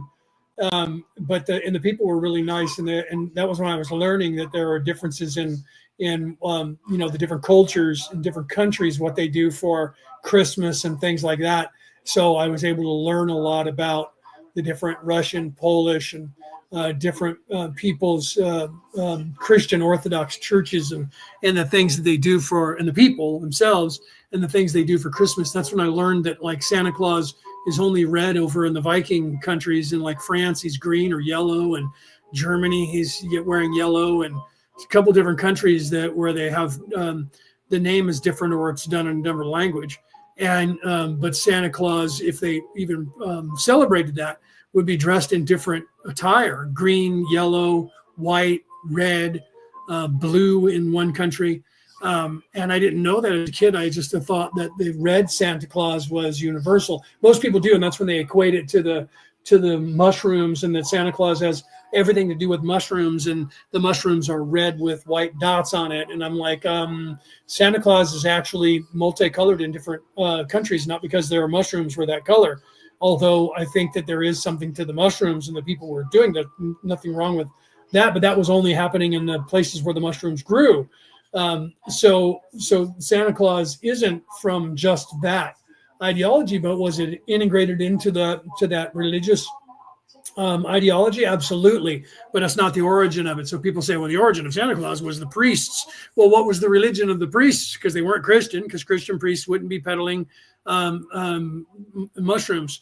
But were they using the mushrooms to help people expand their consciousness? Absolutely. The same way that they were using the purple lotus over in the Far East. They weren't using the psilocybin from the mushrooms, but they were using the DMT and psilocybin from the purple lotus in the other countries. So they were getting the same chemical reaction in the brain to expand the consciousness. I know I'm getting too scientific here, but that's when I realized that things changed for Santa Claus, and I was really excited about that, because I was like, well, so then what is that if it's not the mushrooms? Because the mushrooms only grow in a certain region of the world that were that color. So in these other places, they were Santa Claus wore a different color. What did that represent? And that's when I started realizing that it went back to the Christ oil, and that it was a story of the Christ being told a different way to the peoples that were all in these areas of the Balkan states and the states heading east away from the coast of Europe, of Western, Southern, Northern Europe, heading east. But that when you got to the east, where they didn't have mushrooms, they didn't have a clause because it wasn't part of their culture and their language, but they did have the concept. And then when you went south from there, you had people in every country. So it was something that people were unlocking, not something that was synonymous to a drug that was happening, or a region with a mushroom that was only growing in one part of the world. When you get to Africa, that same mushroom doesn't grow there. When you get to India, that mushroom doesn't grow there. When you get to China, that mushroom doesn't grow there. It takes the climate that is this North American continent, which is Western Europe and the United States and Canada, and a little bit of Central and Mexico and South, and which that particular mushroom doesn't grow. It only grows where there are evergreen trees. So it has to be higher up below the permafrost, but higher up on the planet. And it doesn't grow over in China, right? But then they have the purple lotus that grows over there in the other parts of the world. So, but it does the same thing. Anyways, okay, so let me continue with what we're saying here. So just either way, it was the excitement of learning more about, and that's what put me on down that road of, well, then what does Santa Claus represent? And is it only a Christian thing? No, because Santa Claus existed before the Christians showed up to try and convert all of those people. So what did Santa Claus represent? Because it wasn't just the drug, it wasn't just the mushroom, because other people have the same story that has nothing to do with that particular mushroom or any other mushroom for that matter. but yet there's this expansion of the consciousness. All right, let's continue. Ra, I am Ra. This will depend upon the plan which has been approved by the Council of Nine. Some wanderers offer themselves for but one incarnation, while others offer themselves for varying lengths of your time, up to and including the last 2 cycles of 25,000 years. If the agreed upon mission is complete, the wanderer's mind/body/spirit complex will go to the home vibration. 70.16 Questioner, have there been any wanderers on this planet for the past 50,000 years now? Ra, I am Ra. There have been a few. There have been many more which chose to join this last cycle of 25,000 years, and many, many more which have come for harvest. 70.17 Questioner, now here is the point of my confusion.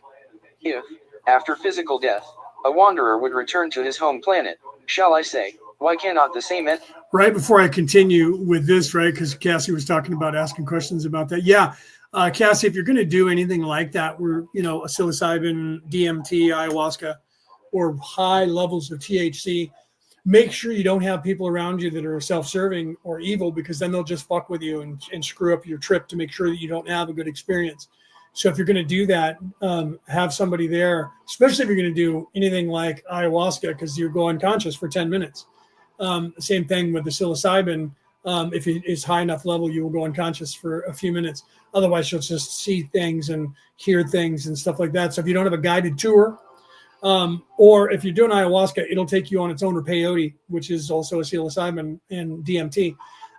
It'll take you on its own journey. So if you go to Akiva, this is my cousin. If she were here, she would tell you this. That's Vegas. She's in a couple of the different groups. I don't know if she's in the Law of One chat, but she's in the Returning to the Old Ways. I'll have to get her in the Law of One chat. She goes to Akiva, Native Americans, and does peyote, and has a vision quest, goes on a journey there. You can do that with ayahuasca, same thing. You can do that here in the United States with natives or other people that now understand what they're doing, or you can do it with mushrooms. You just have to have somebody there with you, or that won't allow anybody to screw with you, and allow the process to happen on its own, and you'll actually have a lot better visions, because the one thing with mushrooms is they can go bad.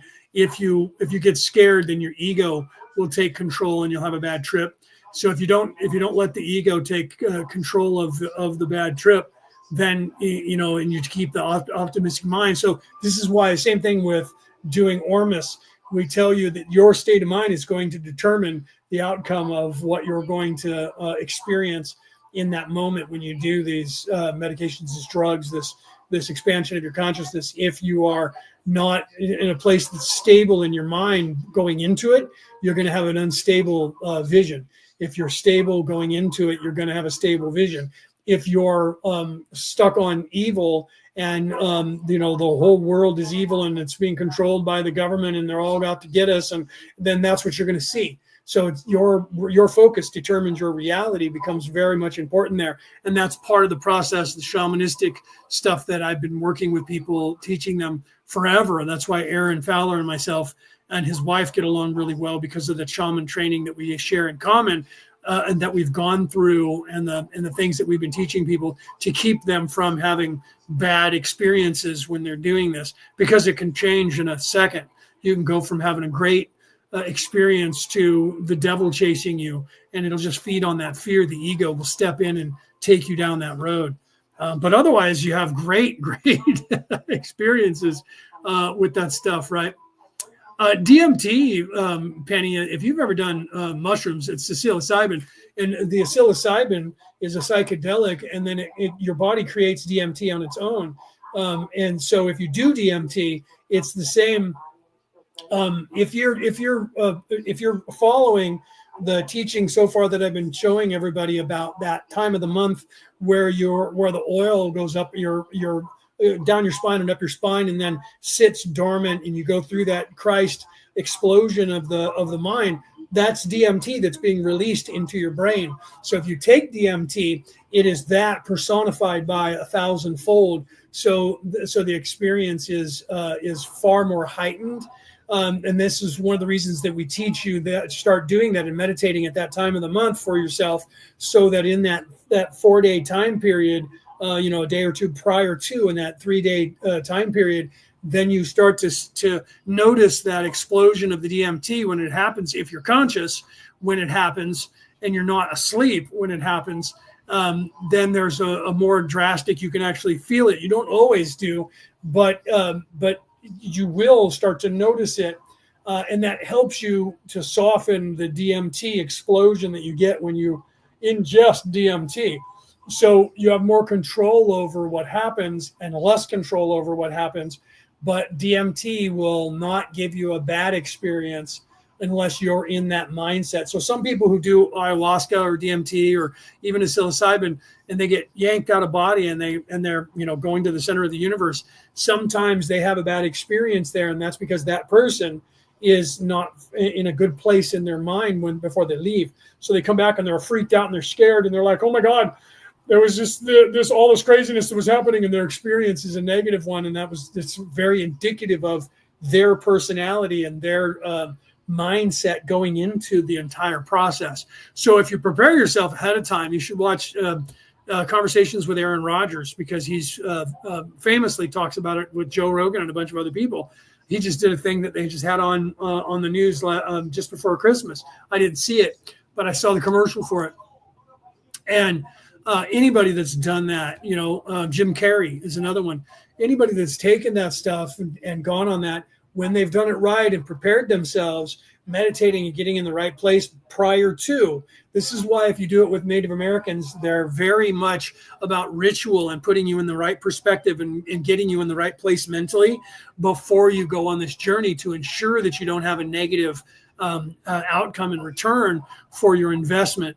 So if you don't go with somebody to help you prep for it in advance, and you just go, I'm going to go buy this stuff and take it, whatever your state of mind is at that moment is what you're going to have. So you have to realize that. That's exactly what we're talking about, Brooke. The Blue Lotus is psilocybin. It's just it's the same thing. It's if you do mushrooms, it's a psilocybin. If you do Blue Lotus, it all is the same drug. It's ayahuasca, DMT, all of it. What it does is when you take it, it's a psychedelic drug that increases the amount of DMT that your body creates. And so if you take straight DMT, that you don't have to worry about getting your body to manufacture it. If you take Blue Lotus, which is a psilocybin like a mushroom, it creates DMT, and the Blue Lotus is stronger than the psilocybin in the mushroom.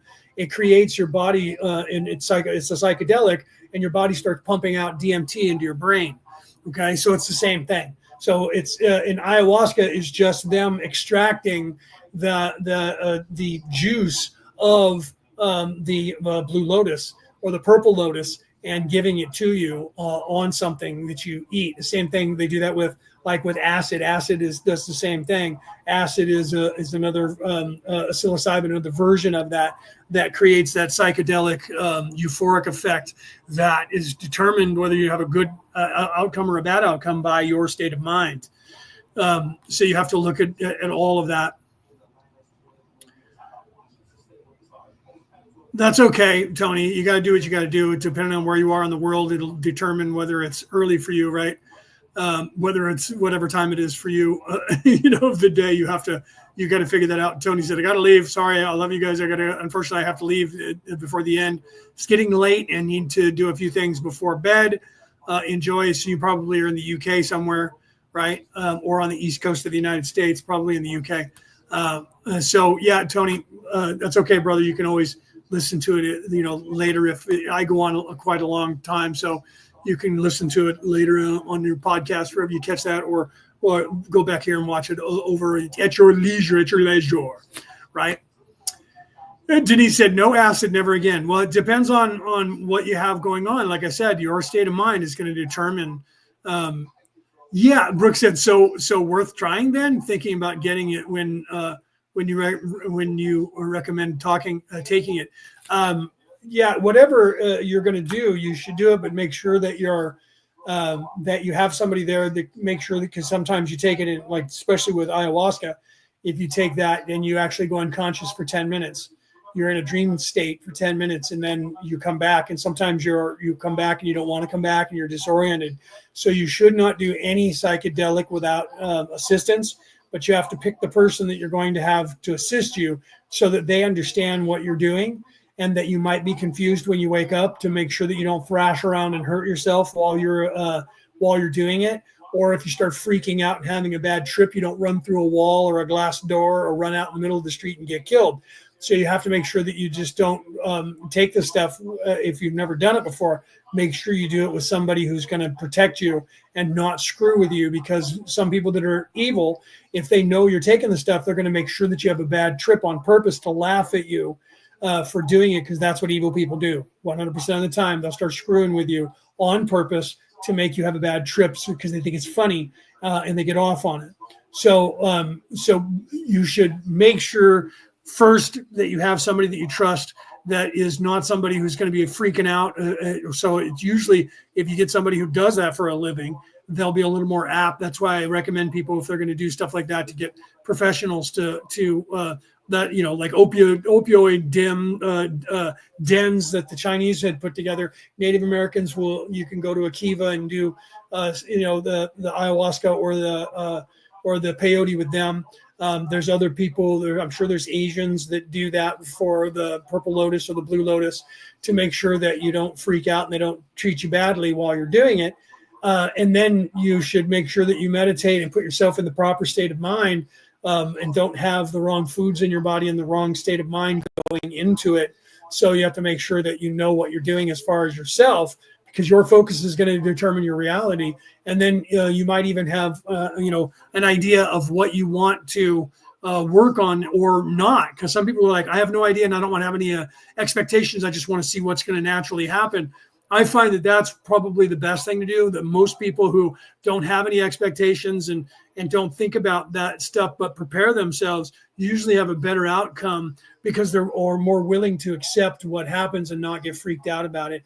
But your focus is going to determine your realities. Things can go bad when you're there. If you start getting afraid, it'll just continue to spiral downhill. So if something happens and startles you in that place, you have to be aware. And this is why we teach this to people before they get into that state, so that you have more control. And that's why we teach people dream walking and spirit walking and stuff ahead of time, so you have a better understanding of what's going to happen to you, and you're not disoriented so much. And then if you're already starting to look at your own dreams while you're sleeping and take control of those, you're in control of your ego, even in the dream. And so then when the dream starts to spiral, you go, no, wait a minute. That's not, no, I'm not going to allow that to happen. So the same thing will happen to you. You'll be more readily capable of dealing with purple lotus, blue lotus, ayahuasca, DMT, psilocybin, THC in high levels, to where you won't have you'll be able to then focus and let it take you where you want to go. And no matter what you see doesn't freak you out, because none of that is alien to you. And then you will have a better understanding. And that's the people who make it back to source, and they go, what, this is really cool. And then they come back and they're like, I actually unlocked and I understand what's going on in the universe because I asked God and God told me everything. And then people go, you did not talk to God. And you're like, no, I actually did. And I didn't want to come back, and they forced me to come back, but this is what I learned. And you'll find out that what you learn is the same stuff that other people learned all around the world. It's universal. So it's not like, well, I must have heard that somewhere and that's why I came up with the same story. So somebody invented that someplace, and now everybody's having the same illusion effect that's happening because somewhere in the back of their mind they heard that storyline. That's just not how it works. And the person who says that is someone who's never done that, never gone on that trip. They've never done that in their lives, and they never will, because they're afraid. And they don't want you to have a positive outcome, because if you're right, then they're wrong. And that's someone who's in service to self, who is going to deny you that and try to tell you that you don't know what you're talking about and that everybody's just making that up. Sue, welcome. Okay, so I would suggest that it wouldn't be a bad idea to, if you want to do it, but make sure you put yourself in the right state of mind and get people around you that are either professionals or people that actually understand, and they're not going to take advantage of you while you're in that euphoric state, and make sure that you have a bad experience. You don't want to do that. You want to have a good experience. Okay. All right, let's continue. entity be extracted from negative time/space to the home planet rather than incarnating in negative space/time. Ra, I am Ra. As we stated, the position in negative time/space, of which we previously were speaking, is that position which is pre-incarnative. After the death of the physical complex and yellow ray activation, the mind/body/spirit complex moves to a far different portion of time/space in which the indigo body will allow much healing and review to take place before any movement is made towards another incarnative experience. I perceive a basic miscalculation upon your part in that time/space is no more homogeneous than space/time. It is as complex and complete a system of illusions, dances, and pattern as is space/time, and has as structured a system of what you may call natural laws. 70.18 Questioner, I'll ask this question to inform me a little bit about what you just stated. When you came to this... What's that? Cassie, why are you trying to get my attention there? You had a question. I did not see that. Let me go back up. I apologize for that. I was too busy reading other people's stuff here and I didn't see yours, and I was trying to answer that. So let me find, where are you? Who's your question? I don't see it. Please restate your question, Cassie. Wait a minute. Here it is. I think Leo said it's good to take during your moon time each month. Yeah, restate the question, Cassie, for me, please. I did not see that you had a question, and I apologize for that until I was reading, trying to read everything, and I saw you yelling at me. I'm like, whoa, what's going on there? Yeah, please restate your question, because I don't know how far up it is, because I don't find a question from you other than a statement. So please restate the question, and I'll answer that. Unless that was the question when you were saying that.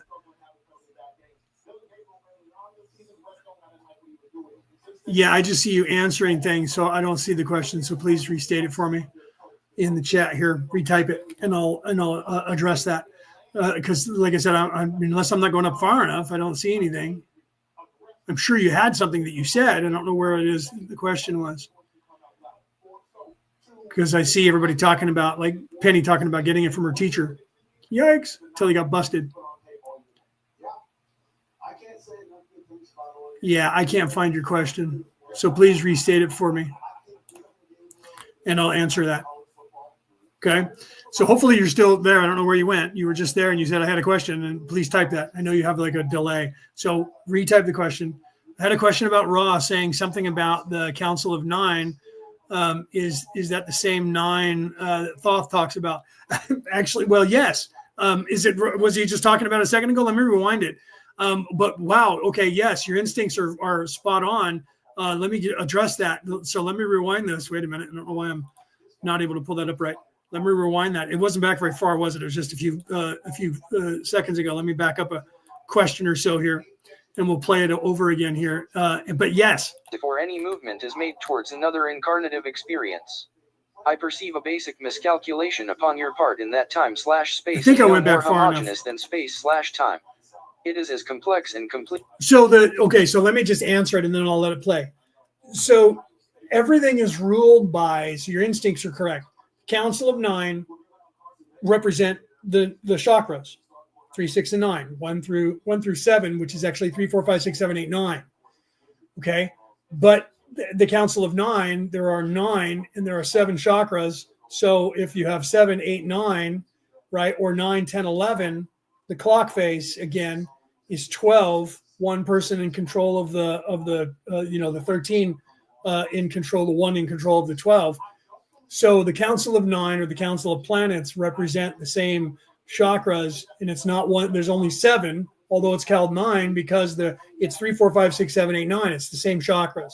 Okay, so all of the councils that are awake represent all of those 9, which is the chakras. Always represents the chakras. This is why our group. This is why I was laughing, because I was like, you actually know the answer to this already. That's why our coalition, which is representation of the council, which is attached to the Council of Planets, and we're the coalition down here, the physical, and we represent those 7 chakras, same 7 chakras. Everybody always says 7 because they think 1, 2, 3, 4, 5, 6, 7. But the truth is, Thoth pointed out in the Emerald Tablets, which are the oldest information on the earth that goes back more than 77,000 years to Atlantis. Everyone thinks Atlantis, well, that was just like a couple of thousand years ago. It was further back than that. Thoth, the Atlantean, when you ask the Egyptians, Hermes, the Hermetic text, are based on the Thothian text, which comes from Thoth the Atlantean. So they tell you that was a civilization that existed 77,000 years ago. We now know that this entire species that is here currently, this global structure that is here currently, is from that time forward, because there was a destruction of the earth, and we are the next incarnation. So we are with this global empire that is now a global phenomenon on this earth is 77,000 years old. Everyone said, oh, we're only 2,000 years old 40 years ago. We're 12,000 years ago old. Well, the truth is, since that big destruction of the earth, there has been 2 other destructions, including the flood, that has lowered us to this. But we also now know that we're more than 6,000, 7,000 years old, this incarnation. But we are a continuation. We didn't grow to a global empire. The last time we were a global empire, a global mindset like we are currently, was 77,000 years ago. So the Atlanteans were destroyed more than 12,000 years ago, more than 20,000 years ago. They may have been an incarnation that was created after 77,000 years ago, but they were destroyed at least during the flood. So that would have been 12,000 years ago. Okay. So that information is minimum 12,000 years old. And if Thoth is as old as Thoth claims, goes back to 70,000 years ago. So those people referred to the gods that ruled those chakras as 3, 4, 5, 6, 7, 8, and 9. Or right, 3, 4, 5, and 6, 7, 8, 9. Okay. So the Council of Nine in that 4D, 5D place represents the same balance and the same chakras. Okay. Our coalition down here, those of us that we call, the command crew, are 7, representing 3, 4, 5, 6, 7, 8, 9. The same archetypes, the same arcana, the same chakras, because that is the building blocks of the entire universe and multiverse, this reality. So yes, in long answer to that question, yes, the Council of Nine represents the same that Thoth was talking about, the same 9, and that 9 is the same bodies, just on a different scale. We're down here on this global, down here in 3D, we're representing the exact same arcana, the same archetypes of personality types that make up the whole. And then the Council of Nine are doing the same thing from a 5D perspective. So everything just repeats as it moves up. Everything repeats and it all stays the same. So everything stays the same and yet repeats. So on every level in 3D, you still have 33 runs to that, which are the same multiples of 3, 6, and 9. Okay. And it just repeats over and over at the 24 mark. So, or at the 9 mark, 9 plus 9 plus 9 plus 9, right? How many times is 3? 33, 11. Again, there's that number that gets almost to the 12. And the only way you can get to the 12 is by a multiple of 9, right? Because 9 and 3 is what? 9 and 3 is 12. Okay. So that's a half again of a 6. So then you have 12, and then you have 13, 14, 15, which is 5 and 1 is 6. So I know this might be getting a little too far mathy for most of you, but that's the next step. So the 3, 6, 9, and then plus 3 is 12. That's half a 6 and 1/3 of 9. So the next step is 15, which is 5 and 1, which is a 6. So that's the other half. So it's 9 plus 6 is 15. So 9 plus 3 is 12, plus 3 is 15, plus 3 is what? 15, 16, 17, 18. 1 and 8 is 9. Do you see? So there again, it's when you take those from Pythagoras, understood this 7,000 years ago, 6.5, 5,500 years ago, understood that everything, whatever the number is a multiple of 3 or 6 or 9. All numbers are a multiple of those numbers. Okay, 1 is not, 2 is not, but 3 is. 3 is a controlling number, and then 4 is 3 plus 1, or 5 plus minus 1. Okay, and what is 5? 5 is 3 and 2, right? And then the next number is 6. Again, it's a portion of the third, 2 portions of the third, and then it becomes a 6. I know that doesn't make sense to you if you don't know math. If you don't know math, I probably just confused you. But everything is a representation, just on a different level. So the Council of Nine is the same chakra representation, and each of the members of the Council of Nine represent an arcana. They represent that chakra. They represent those steps in that reality, in that vibratory pattern. Okay. Right. Okay. So, well, no, what I'm saying, that's why I was laughing, because I was assuming that you knew what I was talking about. She says, yeah, laugh out loud. Remember, I'm the one that told you that each one of us represent the chakras. That's my point. So that's why I said your instincts were onto it. And that's why I laughed when you had the question, but I see why you're opposing the question, because you wanted me to go down this road to explain that to everybody. That's why I was laughing about that. So me explaining that wasn't explaining it to you, because I knew that you understood it, because you were the one who said we all represent the chakras. And so, yes, the Council of Nine represent the same chakras that we do down here. And you were onto that. And so it was good for you to point that out to me. And that's why I laughed when I first read what you said, because I knew that you already knew the answer to it. Knew that you were leading me. You wanted me to explain to the children of the world what exactly was the representation, because it was something that you, I'm sure, felt compelled to inform the world of. And since you're not live on the air to say these things, you had to get me to say, because if you were here live, you could have went, and that's what this, and you could have went down the road I just went down and said all of that. Okay. So yeah, I realized that you that's why I giggled and laughed when I was like, your instincts are right, because you were right on, and you knew that. You were just pointing me in that direction and saying, go down that road, Leo, and tell them about it. Okay, let's continue.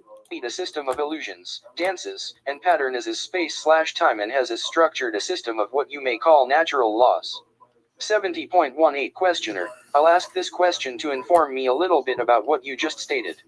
When you came to this planet in craft 18,000 and 11,000 years ago, these craft have been called, I believe, Bell craft, and were photographed by George Adamski. If I am correct, these craft looked somewhat like a bell. They had portholes around the upper portions. It's different coalitions. Penny asked the question, who all is the Council of Nine? Some people have ideas like the Council of Planets, the Galactic Council, and some people will say, well, the Galactic Council has 887,000 million trillion gazillion members in it. Well, yeah, I mean, that makes up like whole entire species, right? So there's different representatives. All of the representatives that are here in a coalition or a council, like we represent the Orion Council of Light. Okay, so down here on Earth, we are the Orion Coalition of Light, because we're physical. The Council of Light is part of the Council of Venus, which is the Council of Nine. Okay, so there are 9 distinct councils that make up that council. Each one of those councils can be made up by many different peoples representing the same archetypes. So it depends on this is why it's not easy to answer, right? Because you have the different races that are available, but a lot of the races are all under one banner, and they don't realize that they're under the same banner. So you have people that are like the Blue Avians, the Octurians, and the Nordics, and so some of these people will say they're Andarian and different races from different places.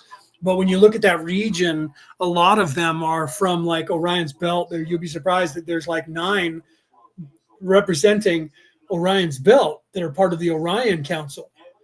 Okay, so some people are like, well, I'm from Sirian. They're part of the Council of Nine. Yes, they are, but Siri is part of the Orion Nebula that makes up the star of the drawing of Orion, the warrior, the hunter. Okay, so when you look at that, you have to look at where's the Pleiades. Is that, the Pleiades is separate from Orion? What is that constellation attached to in a larger arcana? So it's not as easily given the answer, because just about every star system that you've ever heard of is attached to the same Council of Nine. So when you look up in the night sky, because we're in this sector of the universe, it is represented from every constellation that you see drawn in the sky that the Greeks and the Romans drew thousands and thousands of years ago in the night sky.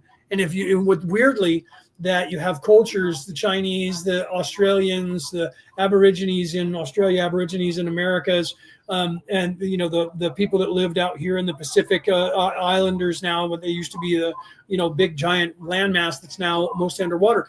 They all drew the same exact sequence. The difference, like with Orion, is in one drawing, Orion's got a bow with an arrow. In another drawing, he has a shield and he's holding a club. In another one, he's got a shield and he's holding a net. In another one, he's got a shield and he's holding a sword.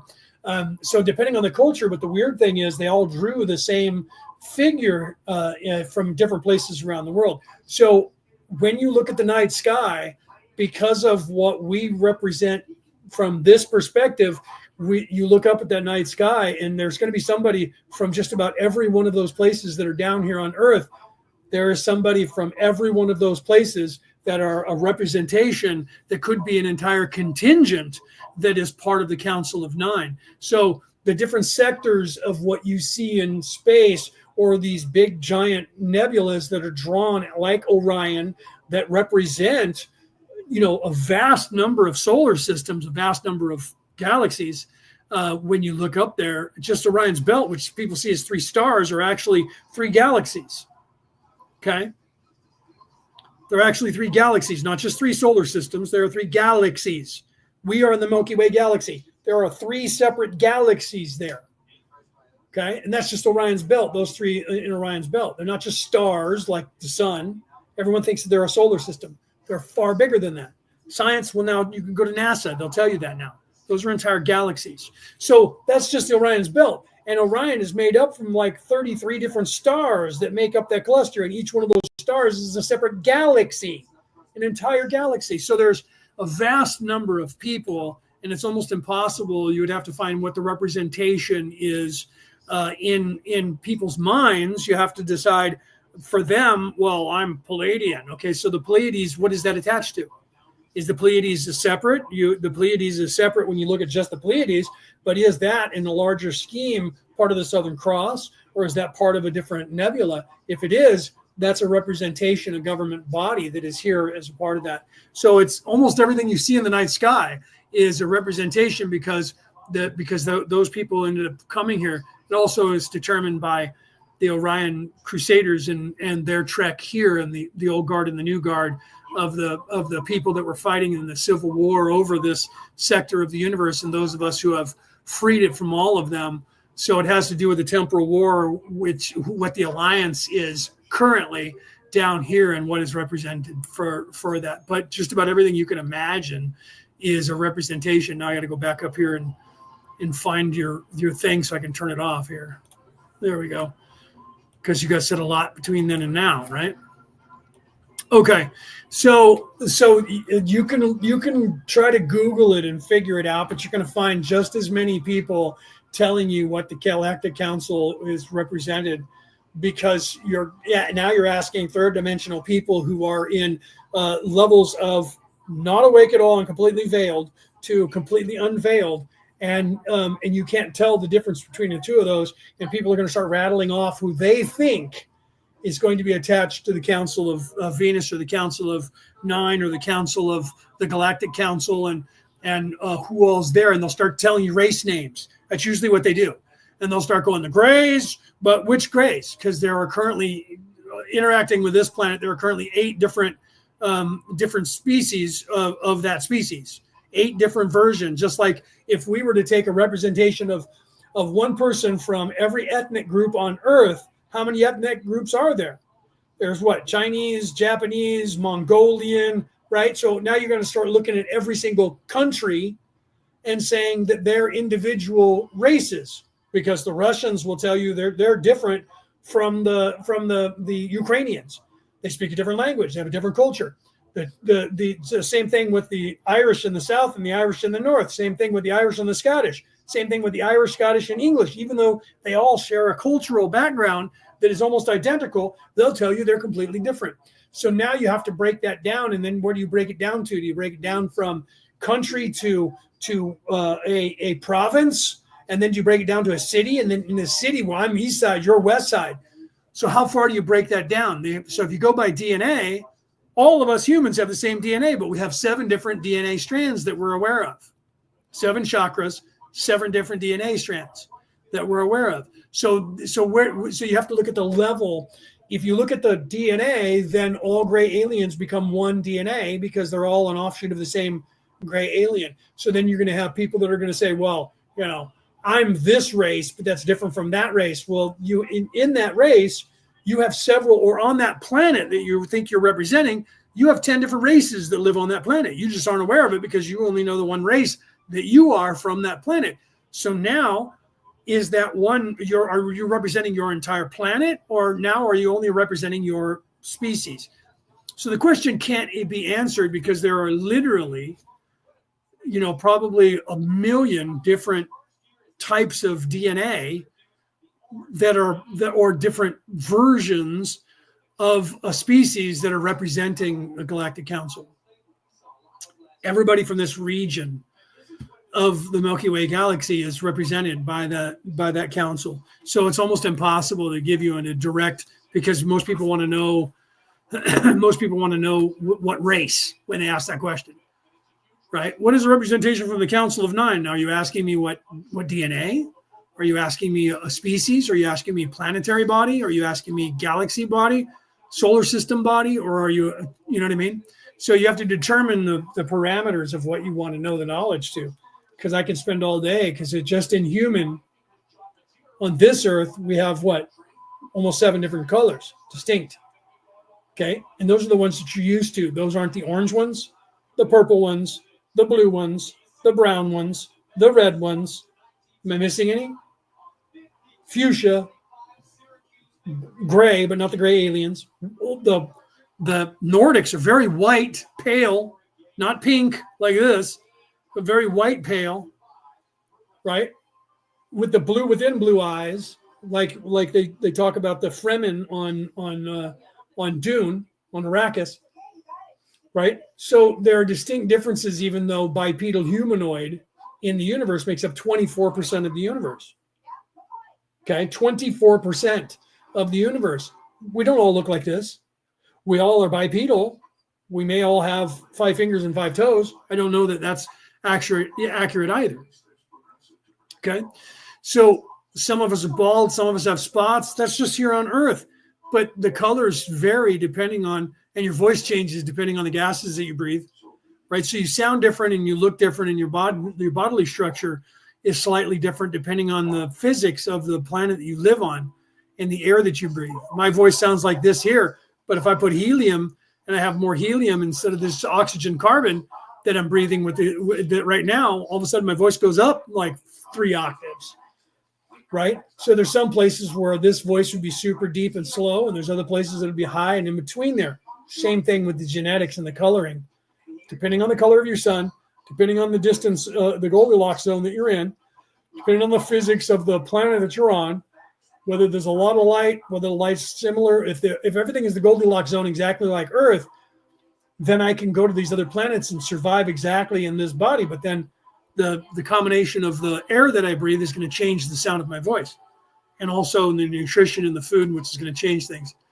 I know that's far more complicated than you wanted it to be, but it's almost impossible unless you're being super specific, asking a question. That's why Ra gets into that same problem with Dawn. And Ra just doesn't go through the process of telling you all this. Ra just goes, restate your query, please, and be more specific. And they had 3 hemispheres at 120 degrees apart underneath. Is this correct? Ra, I am Ra. This is correct. 70.19 Questioner, were these constructed in time/space or space/time? Ra, I am Ra. We ask your persistent patience, for our answer must be complex. A construct of thought was formed in time/space. This portion of time/space is that which approaches the speed of light. In time/space, at this approach, the conditions are such that time becomes infinite and mass ceases, so that one which is able to skim the, shall we say, boundary strength of this time/space is able to become placed where it will. When we were where we wished to be, we then clothed the construct of light with that which would appear as the crystal bell. This was formed through the boundary into space/time. Thus there were 2 constructs, the time/space or immaterial construct, and the space/time or materialized construct. 70.20 Questioner. Now, was there a reason for the particular shape you chose? In particular, a reason for the 3 hemispheres on the bottom? Ra. I am Ra. It seemed an aesthetically pleasing form and one well suited to those limited uses which we must needs make of your space/time motivating requirements. 70.21 Questioner. Was there a principle of motivation contained within the 3 hemispheres on the bottom? Or were they just aesthetic? Or were they landing gear? Ra. I am Ra. These were aesthetic and part of a system of propulsion. These hemispheres were not landing gear. 70.22 Questioner. I am sorry to ask such stupid questions, but I am trying to determine something about space/time, time/space, and you might say this very difficult area of the mechanism of evolution. I think it is central to the understanding of our evolution. However, I am not sure of this and I may be wasting my time. Could RA comment on whether I am wasting my time in this particular Chuckles investigation or whether it would be fruitful? Ra. I am Ra. Since the concepts of space/time, or physics, and time/space, or metaphysics, are mechanical, they are not central to the spiritual evolution of the mind/body/spirit complex. The study of love and light is far more productive in its motion towards unity in those entities pondering such concepts. However, this material is, shall we say, of some small interest and is harmless. 70.23 Questioner. I was asking these questions primarily to understand or to build a base for an attempt to get a little bit of enlightenment on the way that time/space and space/time is related to the evolution of the mind/body/spirit complex so that I could better understand the techniques, you might say, of that evolution.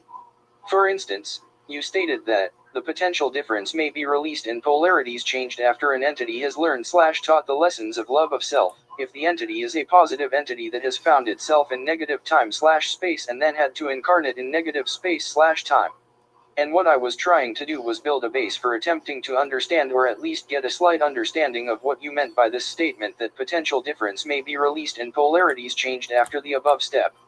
I am very interested in knowing, if placed in a negative time/space, why it is necessary to incarnate in negative space/time and learn/teach love of self and develop, I guess, a 6th density level of polarity before you can release that potential difference.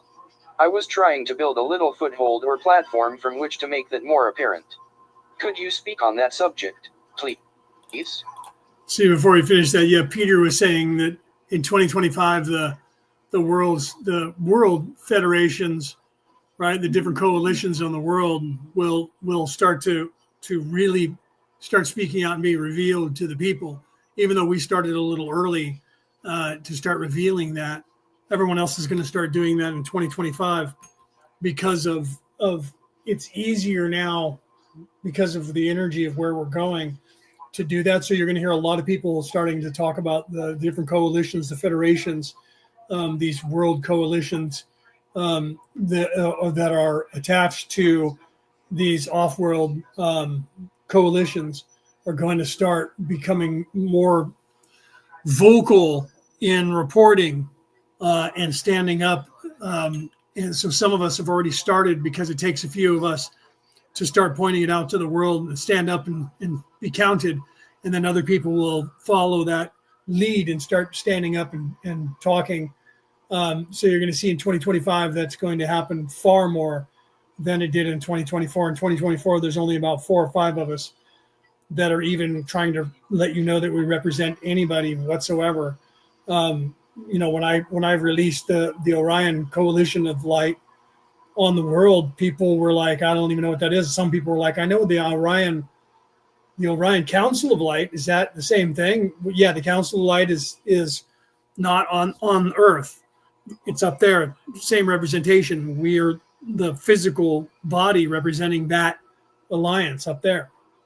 So down here, we're called the Coalition, the Orion Coalition of Light, and up there, that's the Orion Council of Light. And then those people who are just hard-pressed reading the Law of One, who for some reason don't realize that Ra is actually from Orion, not realizing that Ra stated that there was a group of people that came from Orion chasing the Orion Crusaders, that they get stuck on the Orion Confederation and go, only evil people come from Orion, and they don't realize that they were chased out of Orion, and that Ra is literally part of that coalition of light, that came chasing them and that stayed here to help, and that we're a representation down here. Why do you think that I called my book and my show Orion Rising? It wasn't just for that. In fact, mathematically, I just posted it on my page. That one of the guys that wrote about the Rendlesham Forest, who I'm friends with, who I've talked to and interviewed for Ancient Aliens, where actually I produced that, but I still spoke to him.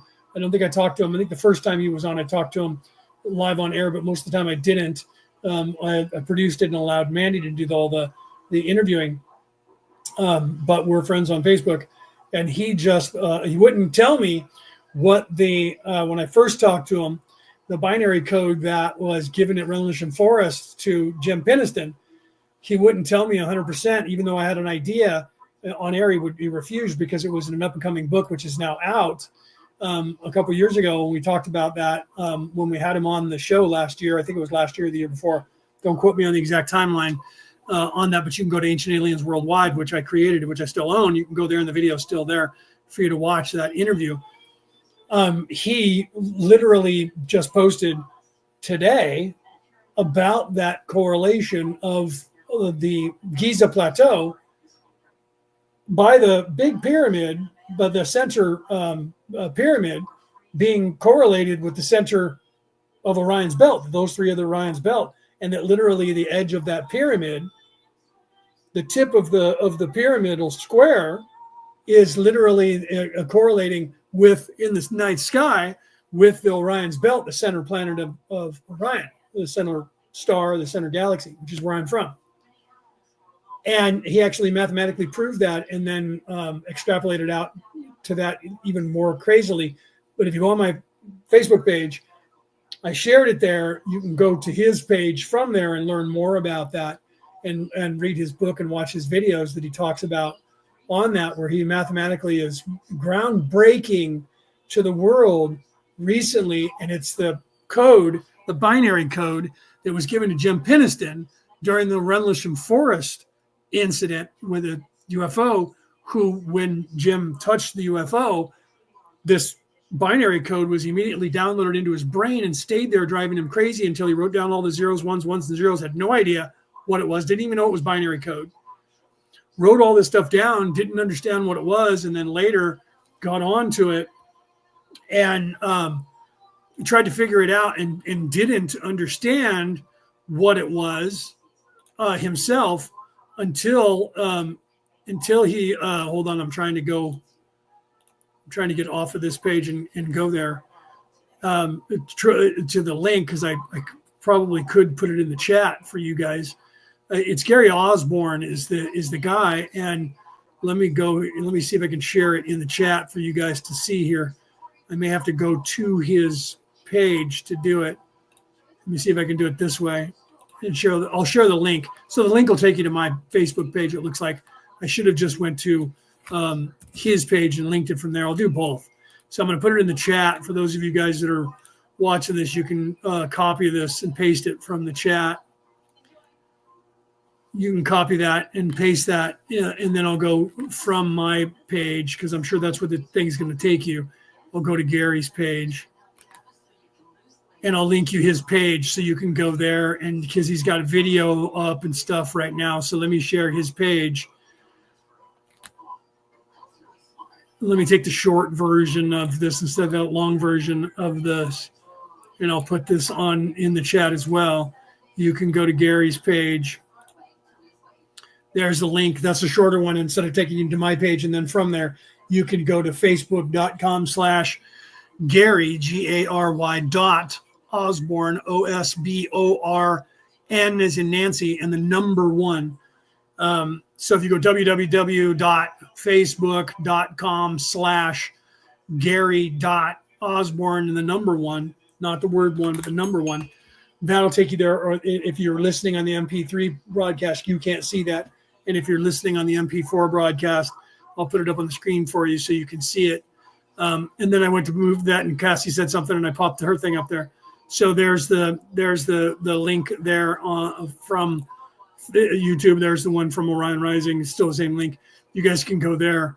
And yeah, you remember that interview, Cassie. And his new stuff is now out from the Enigma. The Orion Enigma was his first book. And he has the new one out. So he's translated the binary code and he kept the information until he could prove it. And now he's proved it. And so the stuff that's on his page currently is a video and his math and him talking about that, which he's proven it and he's showing you the math. And if you don't understand math, it might confuse you worse than the craziness that I was giving you a little bit ago with math about the 3, 6, and 9 and the chakras, because his is a binary of 7D, 70, which has to do with royal cubits from the Egyptian mathematical equations and the speed of light and times in a calendar that coincide with the long and short count from the Aztecs and the people in Central and South America, and their the Mayans in their calendar.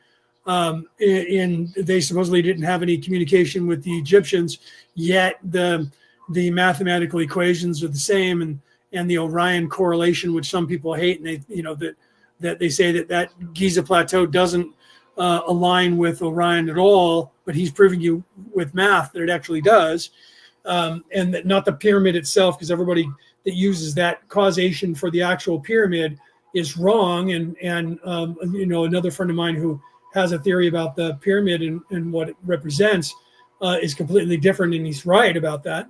So if you go into the pyramid and you think that it has an Orion correlation when you're standing inside the pyramid, it does, but not in the way you think. Everyone thinks that one of the holes in the ceiling points to Orion and it's pointing the wrong direction, and so it's actually wrong. But the Giza Plateau itself, like all the other places around the world, which I show you in my opening credits, in the opening video, if you have the MP4 version of this Orion Rising, you see that in the correlation there, where I show you that the Giza Plateau with those 3 pyramids is not the only place on this planet that exists. It exists in China, it exists in South America and Central America and Mexico and all over the world, Bolivia, all over the world, are the same correlations that these same pyramids were built, whether they were ziggurat, step, or the big pyramidal shapes. They're still, the complex themselves is something that is synonymous with the entire planet at some point in our past, and that information was trying to leave a memory for people to figure out in the future, which is us now trying to figure that out. And some people like Gary Osborne are onto it and they're explaining it to you. And there's another guy in the post that I have on my Facebook page that was talking and wouldn't talk out loud and kept telling Gary, we'll talk in private, because he's also working on this. And they don't want to get the information out until they're ready to have said information out in the way that they can prove. So they don't want speculation to get out there, because people just start running with it. And if they can get the information before these guys can, they'll take credit for it and say it's theirs. And there's the whole crazy thing with egos happen when people are evil and they'll steal something from somebody. So these guys won't voice it out loud in public until they can prove it. And when they can prove it, then they go public with it. And then people have to just try and disprove it. Right. All right, let's continue. I'm going to jump up. I got to go in the other room and close the curtains and turn on the lamp in there. Not that I don't have the Christmas tree lit up and the light over here, but I got to turn the other light over there off or on and close the curtains. Otherwise, my mom will try to get up and go do it. So let me go and close the windows because it's dark here now. And I'll be right back. Let me get Ra playing first. Ra, I am Ra. This will be the last full query of this working. The entity which incarnates into negative space/time will not find it possible to maintain any significant positive polarity, as negativity, when pure, is a type of gravity, well, shall we say, pulling all into it. Thus the entity, while remembering its learned and preferred polarity, must needs make use of the catalyst given and recapitulate the lessons of service to self in order to build up enough polarity in order to cause the potential to occur for reversal. There is much in this line of questioning which is somewhat muddled.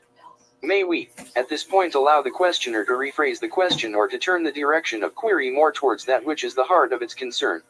70.24 Questioner, I will, at the next session, then attempt to turn more toward the heart. I was attempting in this session to get at a point that I thought was central to the evolution of spirit, but I seem to have gone awry. I'm sorry for that. It is sometimes very, very difficult for me to question wisely in these areas. I will just ask if there is anything that we can do to benefit the contact or make the instrument more comfortable. Ra, I am Ra. You are most conscientious and the alignments are especially good. We thank you, my friends, and have been glad to speak with you. We are attempting to be of the greatest aid to you by taking care not to deplete this instrument. Thus, although a reserve remains, we will attempt from this working onward to keep this reserve, for this instrument has arranged its subconscious to accept this configuration. I am Ra. You are all doing well, my friends. We leave you in the love and in the light of the one infinite Creator. Go forth, therefore, rejoicing and glorying in the power and in the peace of the one infinite Creator. Adonai. Okay. Steve, welcome. Steve just popped in. Hey, Leo. Hey, Leonard. What's up? Okay. So we finished with session 70 this week. That's good that we got the whole session in, right? So we'll move on to session 71 next Friday. So again, Sunday, this coming Sunday, today's Friday, here in the United States. If you're in Australia or over in India, that it's already Saturday for you on that side of the world. But on Sunday, the 29th of December, which is coming up in 2 days on Sunday, or the 30th if you're on that part of the world, at 11 a.m. Pacific Standard Time or Pacific Daylight Time, which is, what is that, 11, 12, 1, 2 p.m. East Coast, right? 11, 12, 1, 2, yeah. 2 p.m. East Coast and 11 p.m. So that's GMT minus 7. So it's 7 p.m. UK time, 16 and a half hours or 16 hours Sydney or Melbourne time. So you guys will be the next day. It'll be 7 in the morning or 8 in the morning for you, depending on what part of Australia you're in. Jacqueline Taylor is going to have the Universal Peace Summit that we do every single year on the solstice, but we're doing it late this year because we were both too busy on the solstice. Christmas was really close to the solstice this year. She had to work. So we're doing it on this Sunday instead of on the 22nd, which was a week ago. She had to work that day or had something that she had to do. So we'll be doing it there. Cassie, myself, and Jacqueline, at the very least, will be on air. I don't know who else is going to be on air, but we'll be on air for about 3 hours or so, talking about a bunch of things. So you won't have to hear just me speak. There'll be other people that will be talking. And then we're going to be on Sunday, so you might want to tune into that. I'll put a link of it up in on my page on Facebook and in Orion Rising on Facebook. So those of you who found me here will be able to find that. I'll put a link. We'll be on her YouTube channel, I think, as well. If not, I'll try to see if I can stream it. If so, I'll be streaming it to the same places that I stream now. We'll work that out because I think she's doing it on Zoom. So we'll figure that out on Sunday. I may just put the link up so that people can find that. So if you're watching me on YouTube right now, you may not be able to find that. You'll have to look for her, and I don't know exactly what her channel is on YouTube these days, but we'll be on there. If I can simulcast it, I will, and then we'll be live on my channel there. If not, I'll try to get the show afterwards, a copy of the audio, and I'll put it up on the MP3 file, which means it'll be wherever you're listening to the podcast anyways, and it'll be labeled on the Orion Rising. It'll have the name of the Global Ambassadors Peace Summit, so that'll be up instead of, it'll be a different episode with, succession of episode number, and instead of labeled Orion Rising, it'll be labeled or Orion Rising Presents, and the Jacqueline Taylor's Global Peace Summit, and so that you guys will understand what it is when it comes up, just like I do where I subtitle Law of One, class, whatever the designation is, 123 today, for that, so that you'll understand the difference. So that'll be up if I can get a hold of that, and if I can rip that audio file, I will, and I'll put that up for everybody to be able to listen to it there. Okay. I want to do a commercial for my book because I didn't do one earlier when I was doing commercials. So I'm going to run the video for my book, the commercial for my book. I don't know which one's what here. I'll just put this one, play this one right here. Or wait, is that the video? No, that's not even the video. I'll play this one right here. So I'm going to play the video for my book. We'll do a commercial, pay the bills for that, and then I'll be back in a second. So you guys, if you're watching and listening, you'll hear well, I'll play the short one.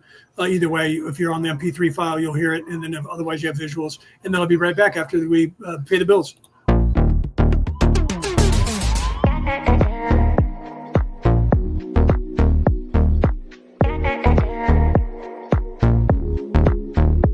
The reality about reality. Returning to the old ways. On sale online worldwide now.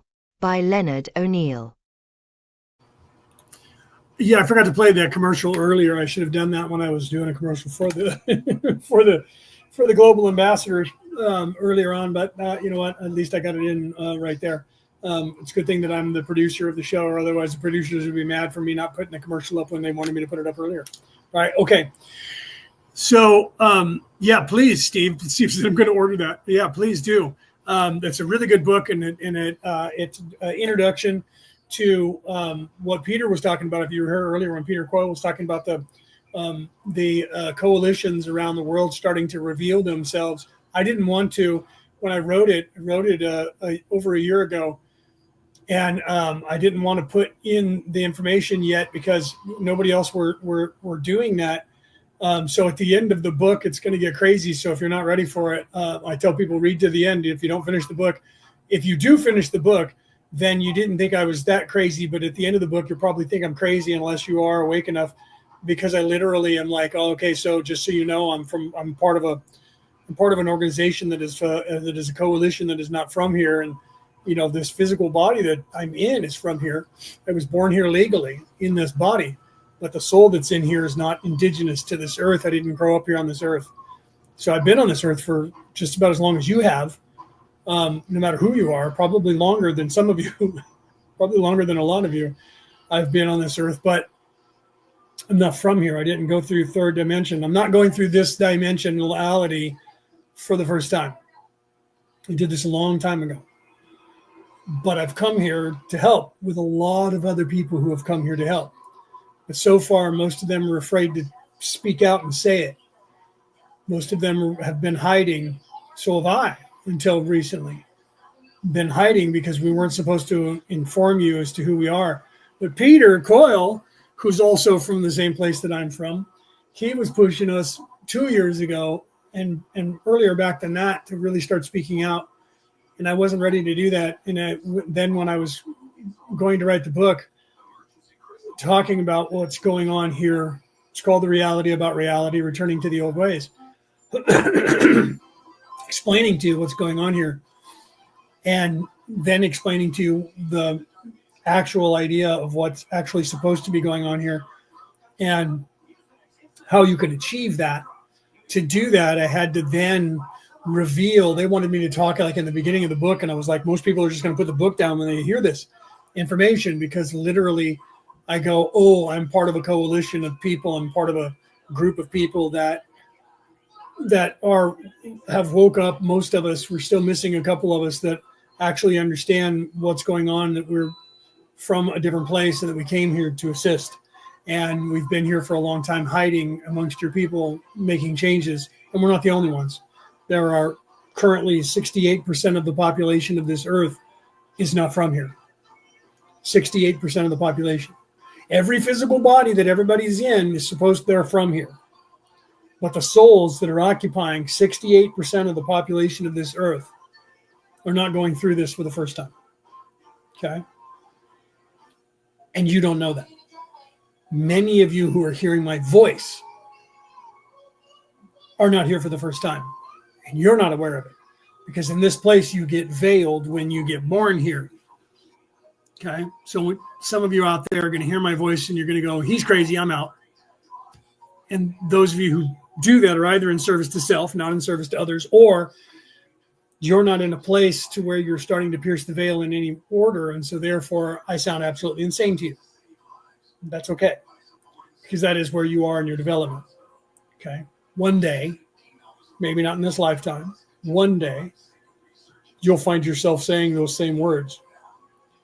And if I'm saying that to you and it doesn't already scare you and you're not already thinking that I'm crazy and running for the hills, some of you, when I say that to you, you're going, yeah, and I think I'm part of that.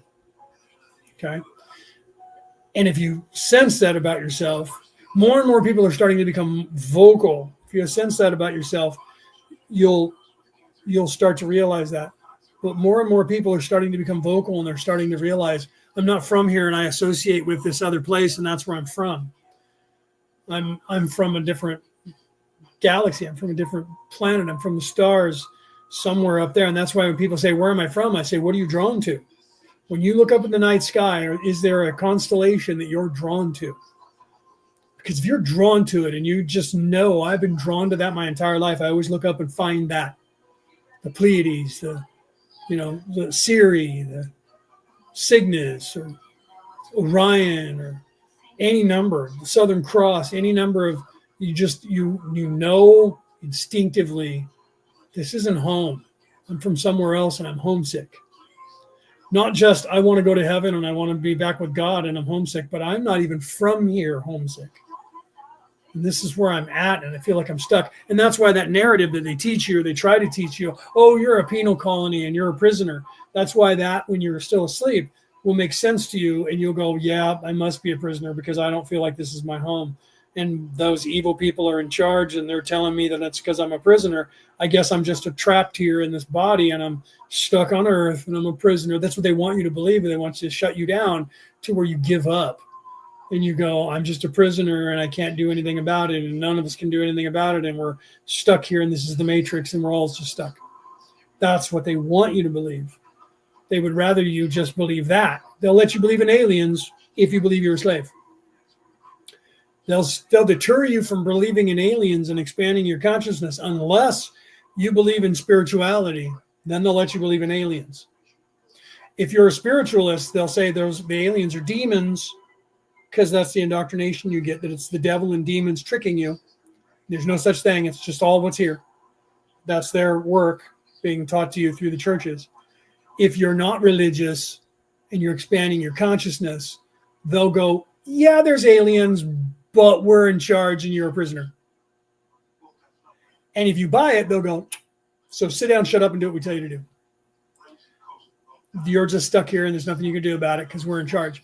And if they can get you to buy into either one of those narratives, both of which will shut you up, then you'll be status quo and you'll go back to doing your little plebe slave life of working for them and just going with the flow because you can't do anything about it because that's what they want you to believe. So what you're going to see, and what's already starting, is individuals are starting to say, I'm not from here. Now you're going to see, Peter was unmasking that, you're going to see that in 2025, people are going to start saying more words like wanderers, walk-ins, coalitions, from the stars. Groups of people are going to start saying, they're already starting to do that. There's groups that are fan clubs, where they're like, oh, we're the, whatever, the Galactic Council of Light on Earth. And I'm like, no, you're not. You think you're a representation. I would love to talk to you to find out if you actually are. Right, because most of those people will all of a sudden start posting political stuff and start talking, crap politically, saying talking points. And if you start using talking points that you hear a politician use, then you're not as awake as you think you are. You're being brainwashed by a television channel on one side or the other. If you're not doing that and you're talking about things from a more neutral standpoint, a more realistic standpoint of what's happening here, you're going to find that you're going to be listened to a little bit more by people like me because you're not going, I'm a Democrat or I'm a Republican or I'm an independent. Second, you start aligning yourself with those people and speaking like, I follow Trump. I follow Joe Biden. I was voting for Kamala Harris. You start talking like that. Oh, by the way, I'm a Galactic Council member. You're not. You're barely awake enough to know the difference of what's happening on this planet. Right? So you got to be careful who you listen to, but then you're always going to have to be careful in this place, in a place like this, because it relies on disinformation to keep control. Misinformation and disinformation is how they control people. Fear. Any way that they can control you, they're going to control you. So you have to realize that.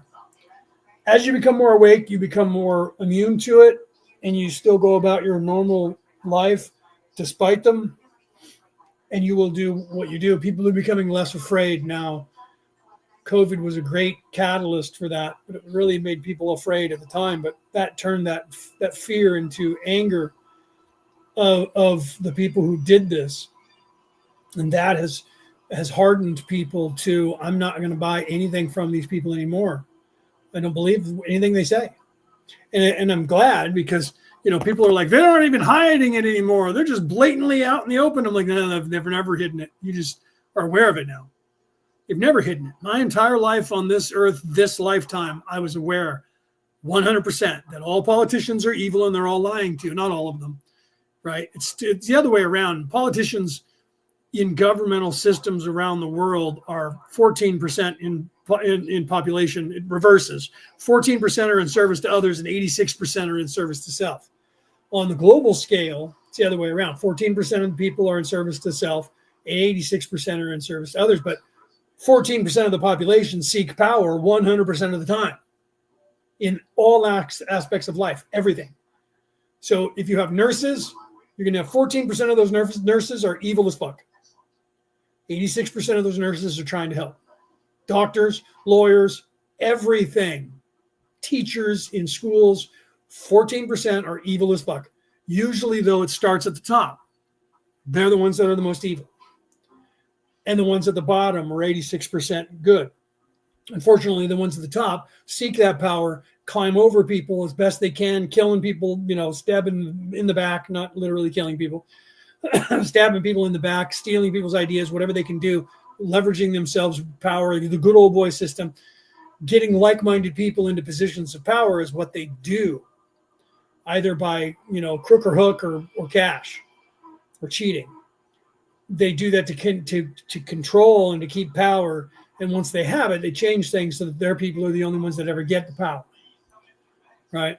So until the people stand up and go, no, we're not allowing you to do that anymore, because we actually have the power.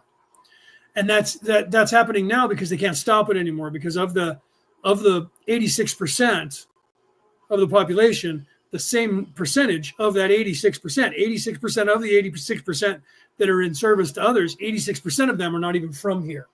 Those people are lions. Those people came here to make a difference. Some of them just don't know it because they're asleep like everybody else and they haven't fully waken up yet. But they are more determined to fight because they subconsciously or superconsciously know that they are on a mission. Okay. So Steve asked a question. I'm sorry, I didn't have my glasses on. I just happened to look down and saw my capital letters. Steve asked, which site pays you the most for the sale of your book?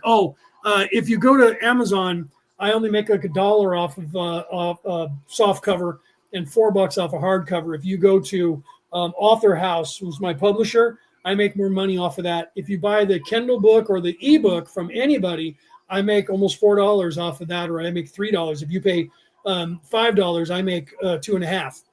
I make more of a profit off the ebook than I do the hardcover or the soft cover. But if you're going to buy the hardcover or the soft cover, go directly to Author House, my publisher, because when you cut out that middleman, then I only pay for your shipping. You pay the shipping, and if you don't, then it comes out of my pocket. So if you pay the shipping and it gets shipped to you, then I get like 40%, and the publisher gets 60%. So buy it from my publisher. I make more money off of it. If you buy it from Amazon, they take 60% of the sale. My publisher takes 60% of the 40% left over, and that leaves me with like $1 or something for the soft cover. Not a joke. Right? So anybody out there listening, if you guys want to make sure that I profit off of it, go to authorhouse.com, whatever country you're in, unless my publisher is not shipped to your company. Then if you're going to do that, buy it from Amazon, because the Amazon will still get it to you wherever you are in the world. But if you can, buy it from my publisher, because I make more money off of it. Thank you for asking that, Steve. There's somebody who understands publishing. He's like, which site makes it better, more profit for you? Thank you for understanding that. You probably have published something, or you know somebody who has. So yeah, thank you for knowing that. Right? Author House. Penny's got it up there. Thank you, Penny. I'll put it up on the screen for those of you who can't see the chat. That's a lot to type up, but you can pause it right there and type that into your browser. Or you can just go to authorhouse.com, and then you can look up their bookstore, And on their bookstore, you can look up The Reality About Reality, Returning to the Old Ways, or my name or both, and it'll pull up in their bookstore, and you can buy it from Author House. I make more profit off of you buying it directly from my publisher. The ebook is about the same. I don't have it out on audio file yet. I'm working on that. I'll probably get it out in 2025 or 2026 on audio file. I just haven't had time. The book was just published in June. I haven't had time to do it with all the other things, the provisions that we're trying to make for the coalition, to get the coalition moving in 2025 into 2026, going public to the world with our coalition. And we're still missing 2 of our members. We think we have identified them, but they don't know it yet. So we're waiting to get some confirmation of that and to start waking them up to get their confirmation, because at this point, if they're not awake enough yet, even if we know who they are, it's hard for them to understand if I were to say to them, oh, by the way, you represent a chakra and you're a part of our coalition, you just don't know it yet. That kind of scares some people, but so we think that we've identified the 2 of them. We've been talking about it behind the scenes, although Peter Coyle, if you're still here, I haven't talked to you to get your opinion on that. You're the only one that I haven't spoken to. And Stephanie, I haven't talked to either, but the rest of us have talked, and we're pretty sure that we have identified the other 2, but we just have to wake them up. And we know that's going to happen in 2025. Peter was just making that prediction. Peter Coyle, if he's still here. So Peter, you and I still need to talk. I don't know that we'll do it tonight, but I'm going to send you a message.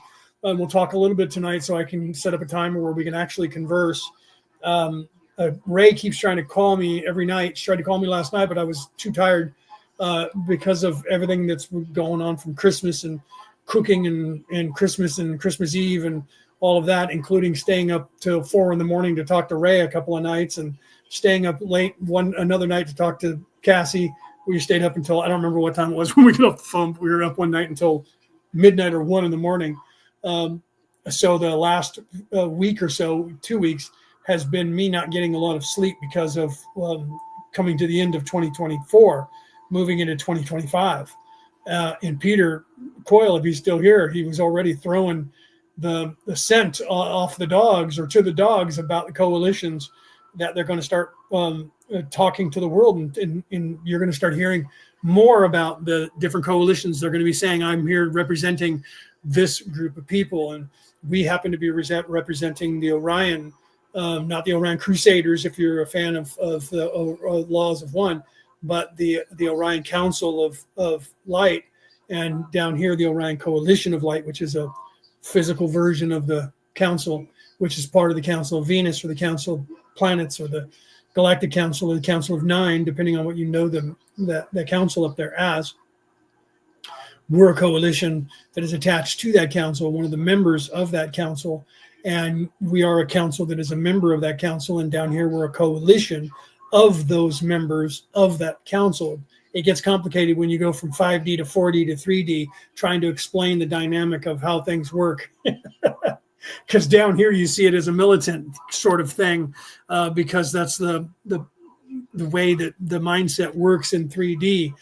So down here, that's why I say we represent it, not the council, but the coalition, because our coalition is attached to other coalitions that represent the councils down here on Earth. And you're going to hear other people starting to say and talk like I am talking now in 2026, 2025. And then going into 2026, you're going to see that getting larger, and you're going to start seeing us moving towards speaking worldwide, more than just me in my coalition, and then other coalitions. You're going to see them starting to go from a me to a we to an us. You'll see that happening starting in 2025. Rarely do you see that in 2024. So I didn't want to leave the end part of my book on the book at all. And the council told me that I know that's the important part. And I said, I'm going to put it at the end. So only those people who are ready for that will get to that. Everyone else is going to drop the book before they finish it, except for those people who are still drawn to that information because they know something is triggering in them. And when they do, they're going to get to the end of it. And you're going to hear me say what I just said, that I'm not, this physical body is mine and I was born in it legally. I'm here legally. as a wanderer. So I was born in a womb just like everybody else and born through a birth canal. And I've lived in this avatar for 57 years now. But the spirit, the soul that is in this avatar is not from here. I came here a long time ago in many different bodies before this one. And I've been here for a long time. And a lot of people have been here for a long time, fixing the problems that those people created when they got here and distorted things here. And we're fixing it and freeing this world along with 23 others in this sector of this galaxy. And all of them are free from the actual people who have put them in chains physically. But psychologically, it's still screwed up. This one and another one are pretty bad that are still screwed up and fighting this. Okay, so you're just fighting the residual mop-up. You're living the residual mop-up, the end of that destruction, the end of that era that you were under, that you were trapped here by a certain group of people. You're living at the end of that. So some of you think that the world's getting worse and it's coming to an end. What you don't know is that the only thing that's coming to an end is that way of life. That there's going to be something that's going to be so beautiful that you will live to see. It's no longer something that's going to happen in the future. It is something that's going to happen in the future, but it's not the way it was when Jesus was here, or the Bible was written to write this down and then put it in your mouth and eat it, and you won't understand these words because this is for the people in the future. That's now. That time is now. Okay? So it's not going to be something that your grandkids or your great-grandkids or the great-great-great-grandkids will understand. They will, because they'll be talking about it. But you're living in it. You're living in a time, you're living in a place, you're living in something that is you don't even understand how important this time is in this galaxy, let alone the universe. In this event that is unfolding that you're a part of, that you volunteered for, by the way, that you volunteered for. Nobody came here against their will. Everyone who is here because they volunteered to come and do this. Because this experiment is rare. Not the experiment of self-rule, or that's what they want to teach you. The experiment of free will, that's all a lie. That's all a lie. The experiment of allowing something to get this stuck for as long as it has, and then fixing it in this particular way,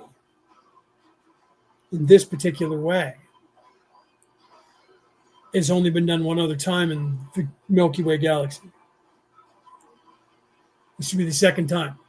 First time was really the test run. And we're proving that it can be done this way, because this might be the upgrade. You guys don't know this. This might be the upgrade that the creator of the universe is starting to like, but still allowing for free will for those who don't want to do it this way. So it's still on the up and up as to which way, but both will become a way, because we're proving that it can be done a second time, and then we're going to prove it in a third time, and then third time's the charm. 369, right? So this is 2. There's one more that we're working on in another place that I can't tell you about yet. But this is going to change. So the idea of what they used to teach you as the rapture, where there's going to be left behind, is not going to happen. There isn't going to be any left behind. Everybody's going to go. Everybody's going to get to go. And those who aren't going to be left behind by, oh my God, where did everybody go? That's not going to happen. They're going to be veiled just like everybody else, and they'll move to another place when their life ends in a normal way. And they'll just move to a different planet and then be born again and be veiled, and they just won't know that any of this ever happened, because they weren't ready for it. Because some of you that are on this earth right now aren't ready for any of this. And if I'm saying this to you now and you think I'm absolutely crazy, you're already turning the channel, because you can't fathom this expectation. So for those of you who are there or have left already, it's okay. That's just where you are in your development. There's nothing wrong with that, because this place still has to exist for those people who are here for the first time, second time, third time. Okay. Did I mention the third timeline? No, I did not. Thank you. Oh my God, Cassie, how did I forget that? Oh, glad you used capital letters for that. Got my attention. No, I didn't. I did not. I don't believe I did last week at all, did I? Did we talk before last week? Maybe I didn't mention. I'm going to mention it now. Okay. Wow. Thank you. I was going to leave. I was about to end the. Oh my God. Thank you for thinking that. Okay. What Cassie's referring to, let me put this up on the screen so people can see what I just read. Leo, did you mention the third timeline last week? Okay. Let me give you this. If Peter's still here, I wish Peter was still here. You may not be. Reese is still here. I'm glad because I want you to hear this too. Penny and Rick, I think, is still here. I want Rick to know about this too. And anybody else who's still here that's in the normal class chat with us that has been following me for a while. Those of you who aren't, anybody who's not here still, who's hearing this that left early, you're going to miss out on something that's actually important. And maybe if you remind me, Cassie, next week, I'll start the goddamn show with telling this. Okay. So when you look at the future, the what you see is the most prevalent. Anybody who's telling you the future, like the Hopi rock legend, if you guys know what that is, when you look into the future psychically, what you see, good psychics, some of them won't even tell you this, but the really renowned ones will express this to you and try to in some way. When you say, where am I going to be in 10 years? Where am I going to be in 50 years? Or should I marry this guy or this girl or this woman or this woman? Any good psychic is going to tell you whether you have a choice of those, and usually you do, and what the probabilities are that is going to be the outcome. So when you look at the future of the human existence, the Hopi rock legend for 10,000 years now has been telling of two timelines. One where there's a split, okay? And one where the timeline is the human race only has about 680,000 people in it, and AI is pretty much in charge, and so the destruction and most people die, and the planet almost resets, but still kind of goes into the future. And then the other future that is most prevalent 10,000 years ago was the utopian society that is like 12 billion people. In contrast, when they wrote that 10,000 years ago, we only had about maybe 6 million people on the earth. In 1984, we had 2.7 billion people, and today we have almost 8 billion people on the earth. Okay, so just in the last 40 years, the population has gone from 2.5 billion to 8.5 or 7.5 billion, almost 8 billion. In 40 years, the population has exploded that much on this earth, and will expand from 8 billion to 12 billion in the not too distant future.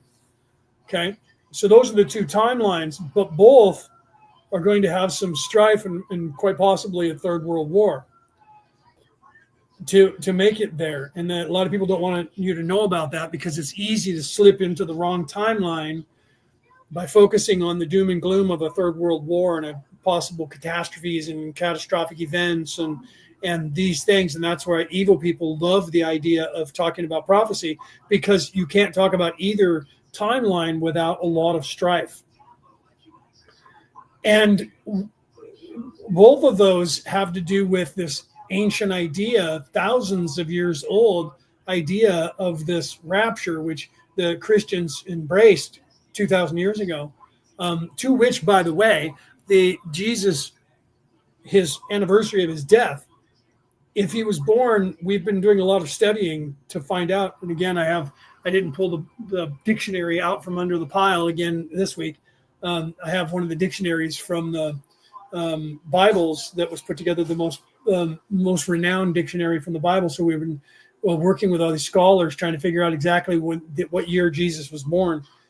If he was born in the year 4 BC and he died when he was 33 years of age, that means that he died in the year 27, right? 27 plus 4 is 31. So that means that 2027 will be 2,000 years since his death. If he was born on the year 0, which almost every scholar doesn't believe so, then it would be the year, if he was born in 0, it would be the year 2033, because he was 33 years of age. If he was born on the year 4 AD, that means 2037.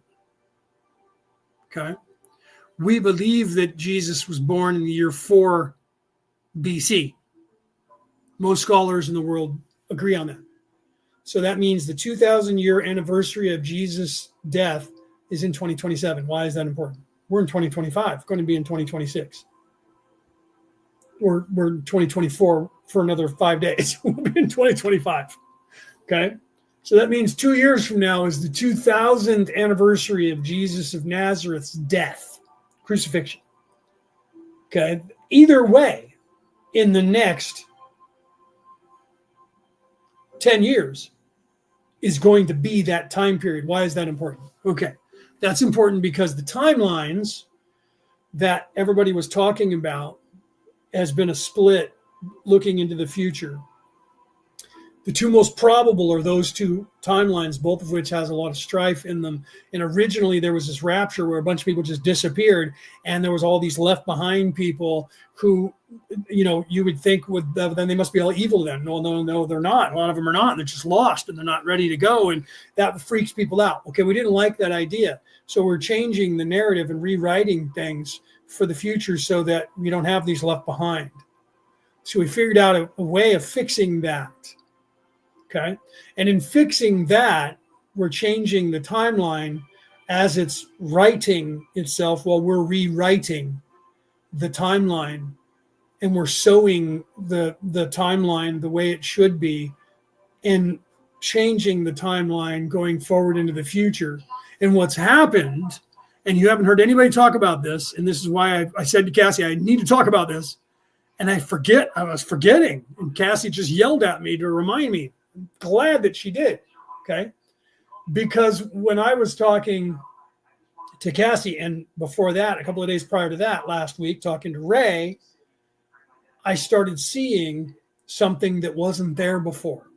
I haven't corroborated this with other seers, but you're going to hear other people starting to talk about this, because if I'm seeing it, that means other people have to be seeing it. Okay. There is a new timeline that is literally coming into focus. It's not as long.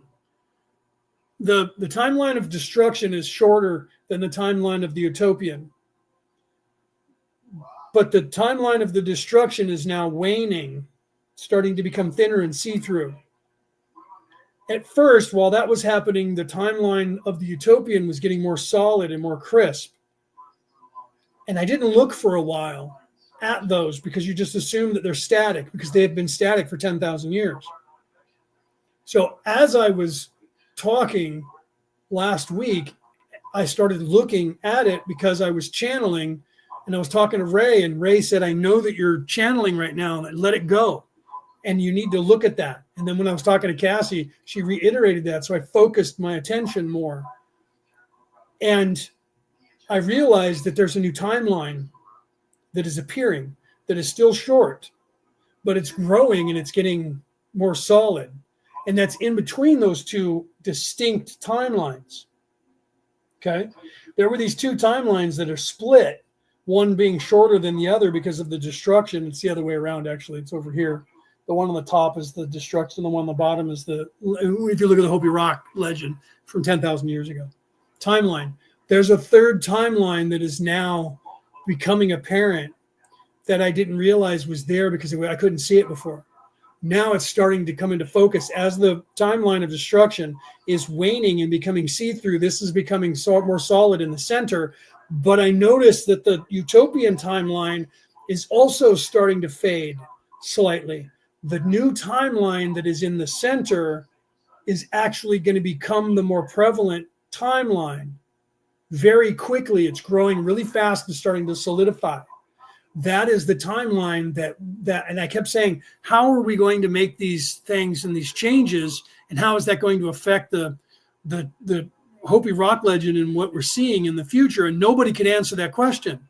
And I always predicted that it was going to be different than those two timelines, but I would accept the utopian timeline even with the strife that was there, because that one is better than the destruction of most of the people on the earth.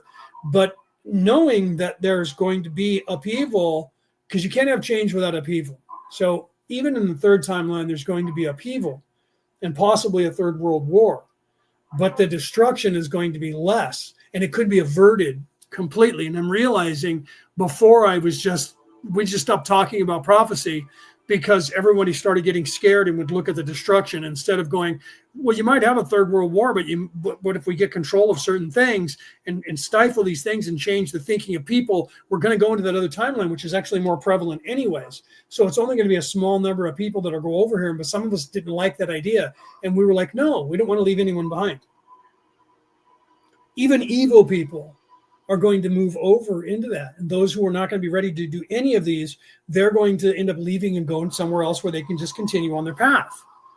But we're getting rid of that timeline that they created. They created the timeline that was the split. They created the darkness. They created that timeline. That's the one that they wanted to have happen. And they've been pushing for thousands and thousands of years because they wanted that one to be more prevalent because they want everybody to be asleep and they want to be in control.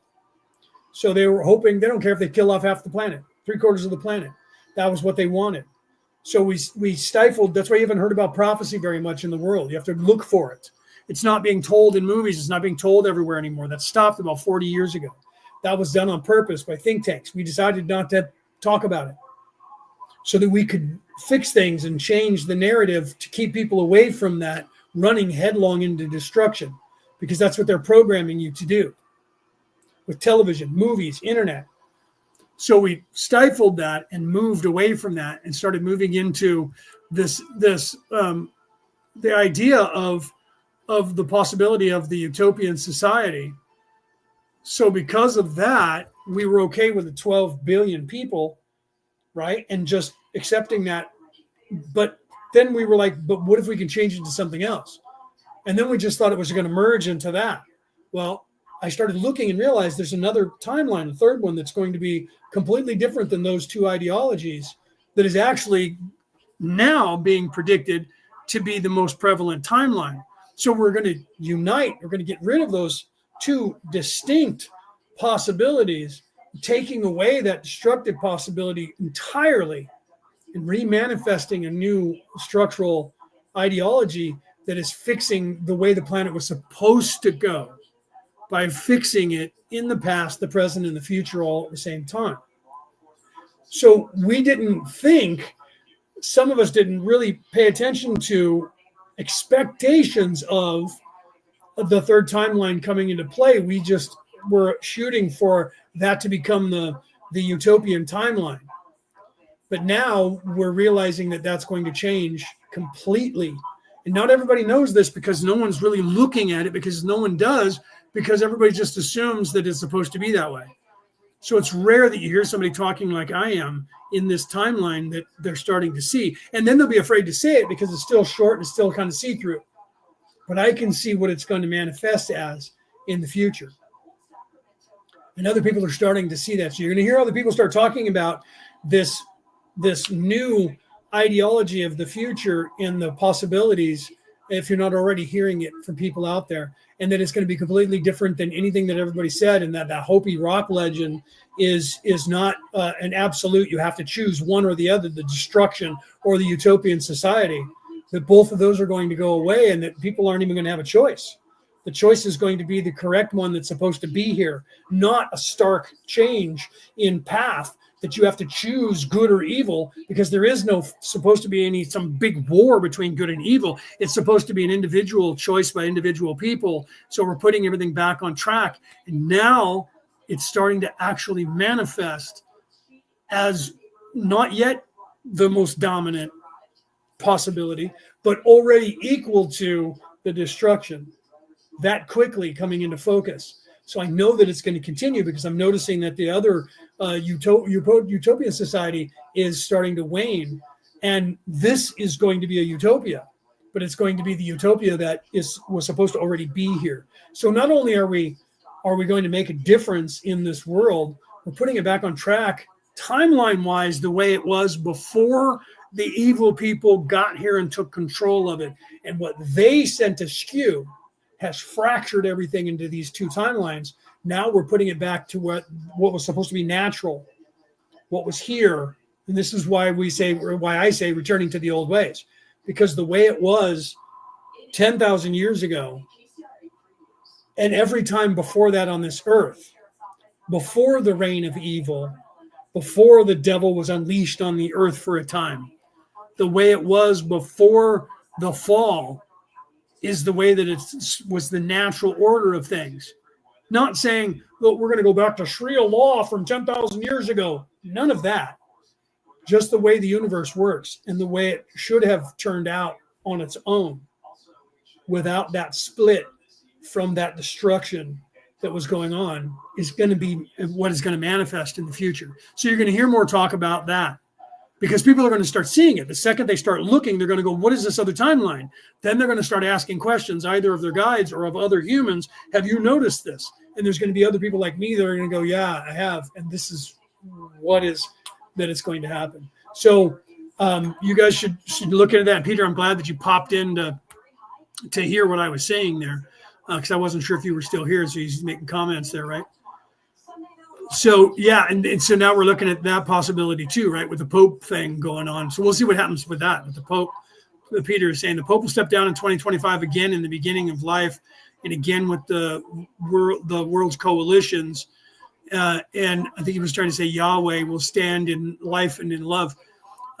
So, yeah, because things are going to return to the way that they were supposed to be.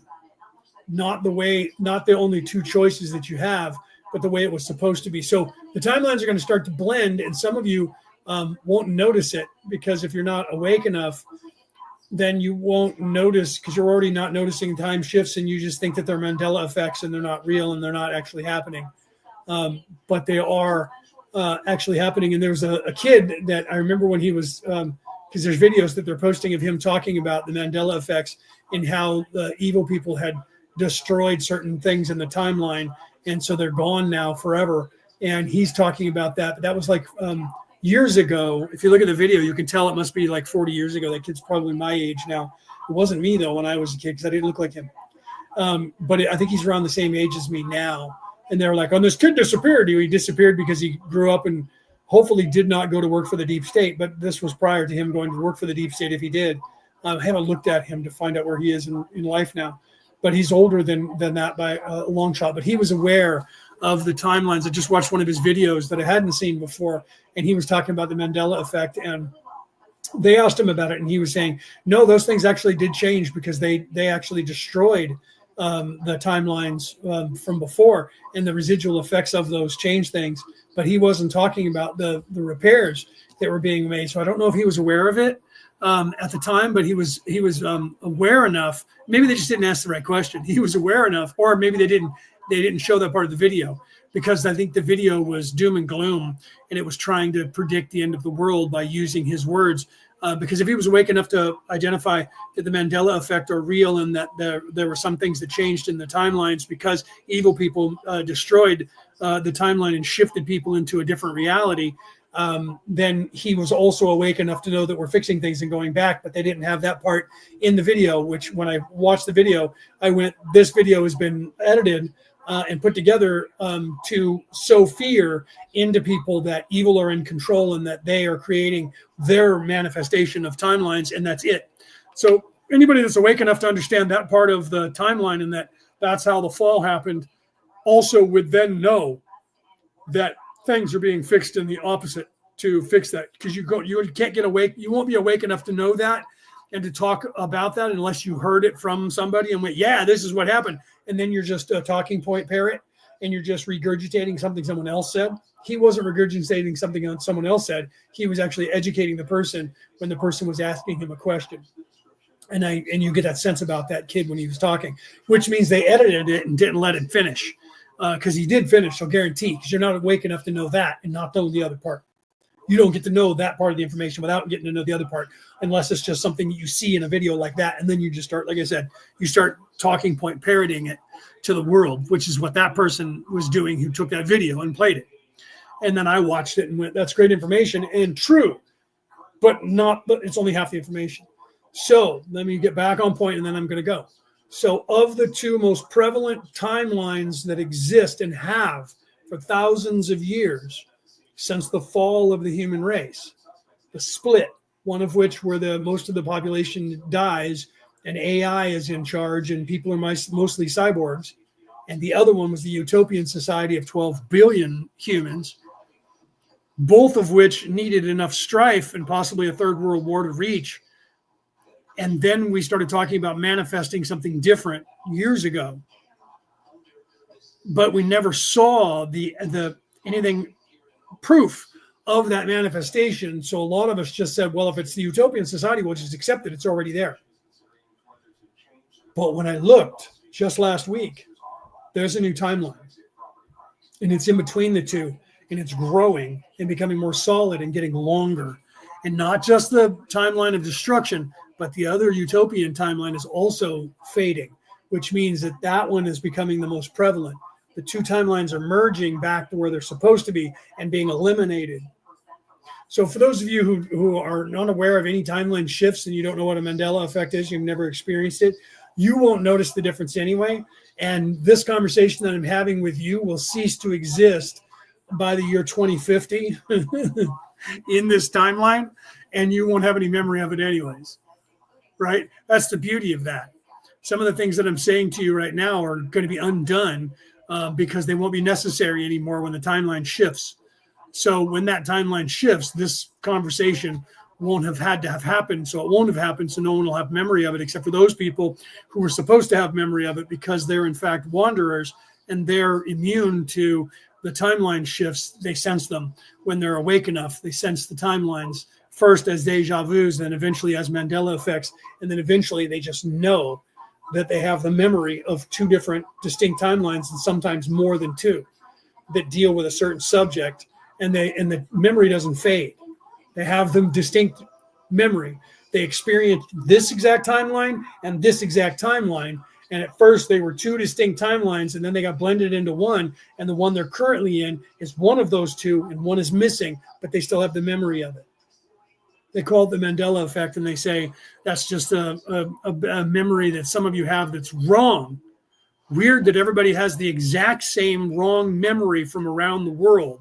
And that there's millions of us that consistently have the same wrong memories that no one else has. And the population of people that are having the same wrong memories is growing when the population of the earth of people that are not from here, that their soul is not from here, is waking up. Just saying. All right, guys, I love you guys. I will see you guys Sunday. If you want to tune in to Jacqueline Taylor's Global Ambassadors Peace Summit, I will be on the air with Cassie and Jacqueline Taylor on Sunday, this Sunday, 2 days from now. If not, I will see you on Wednesday because I will be doing a Q&A on Zoom, which is not live on the air. For any spiritual questions that you guys want to ask me, I am on at 3 p.m.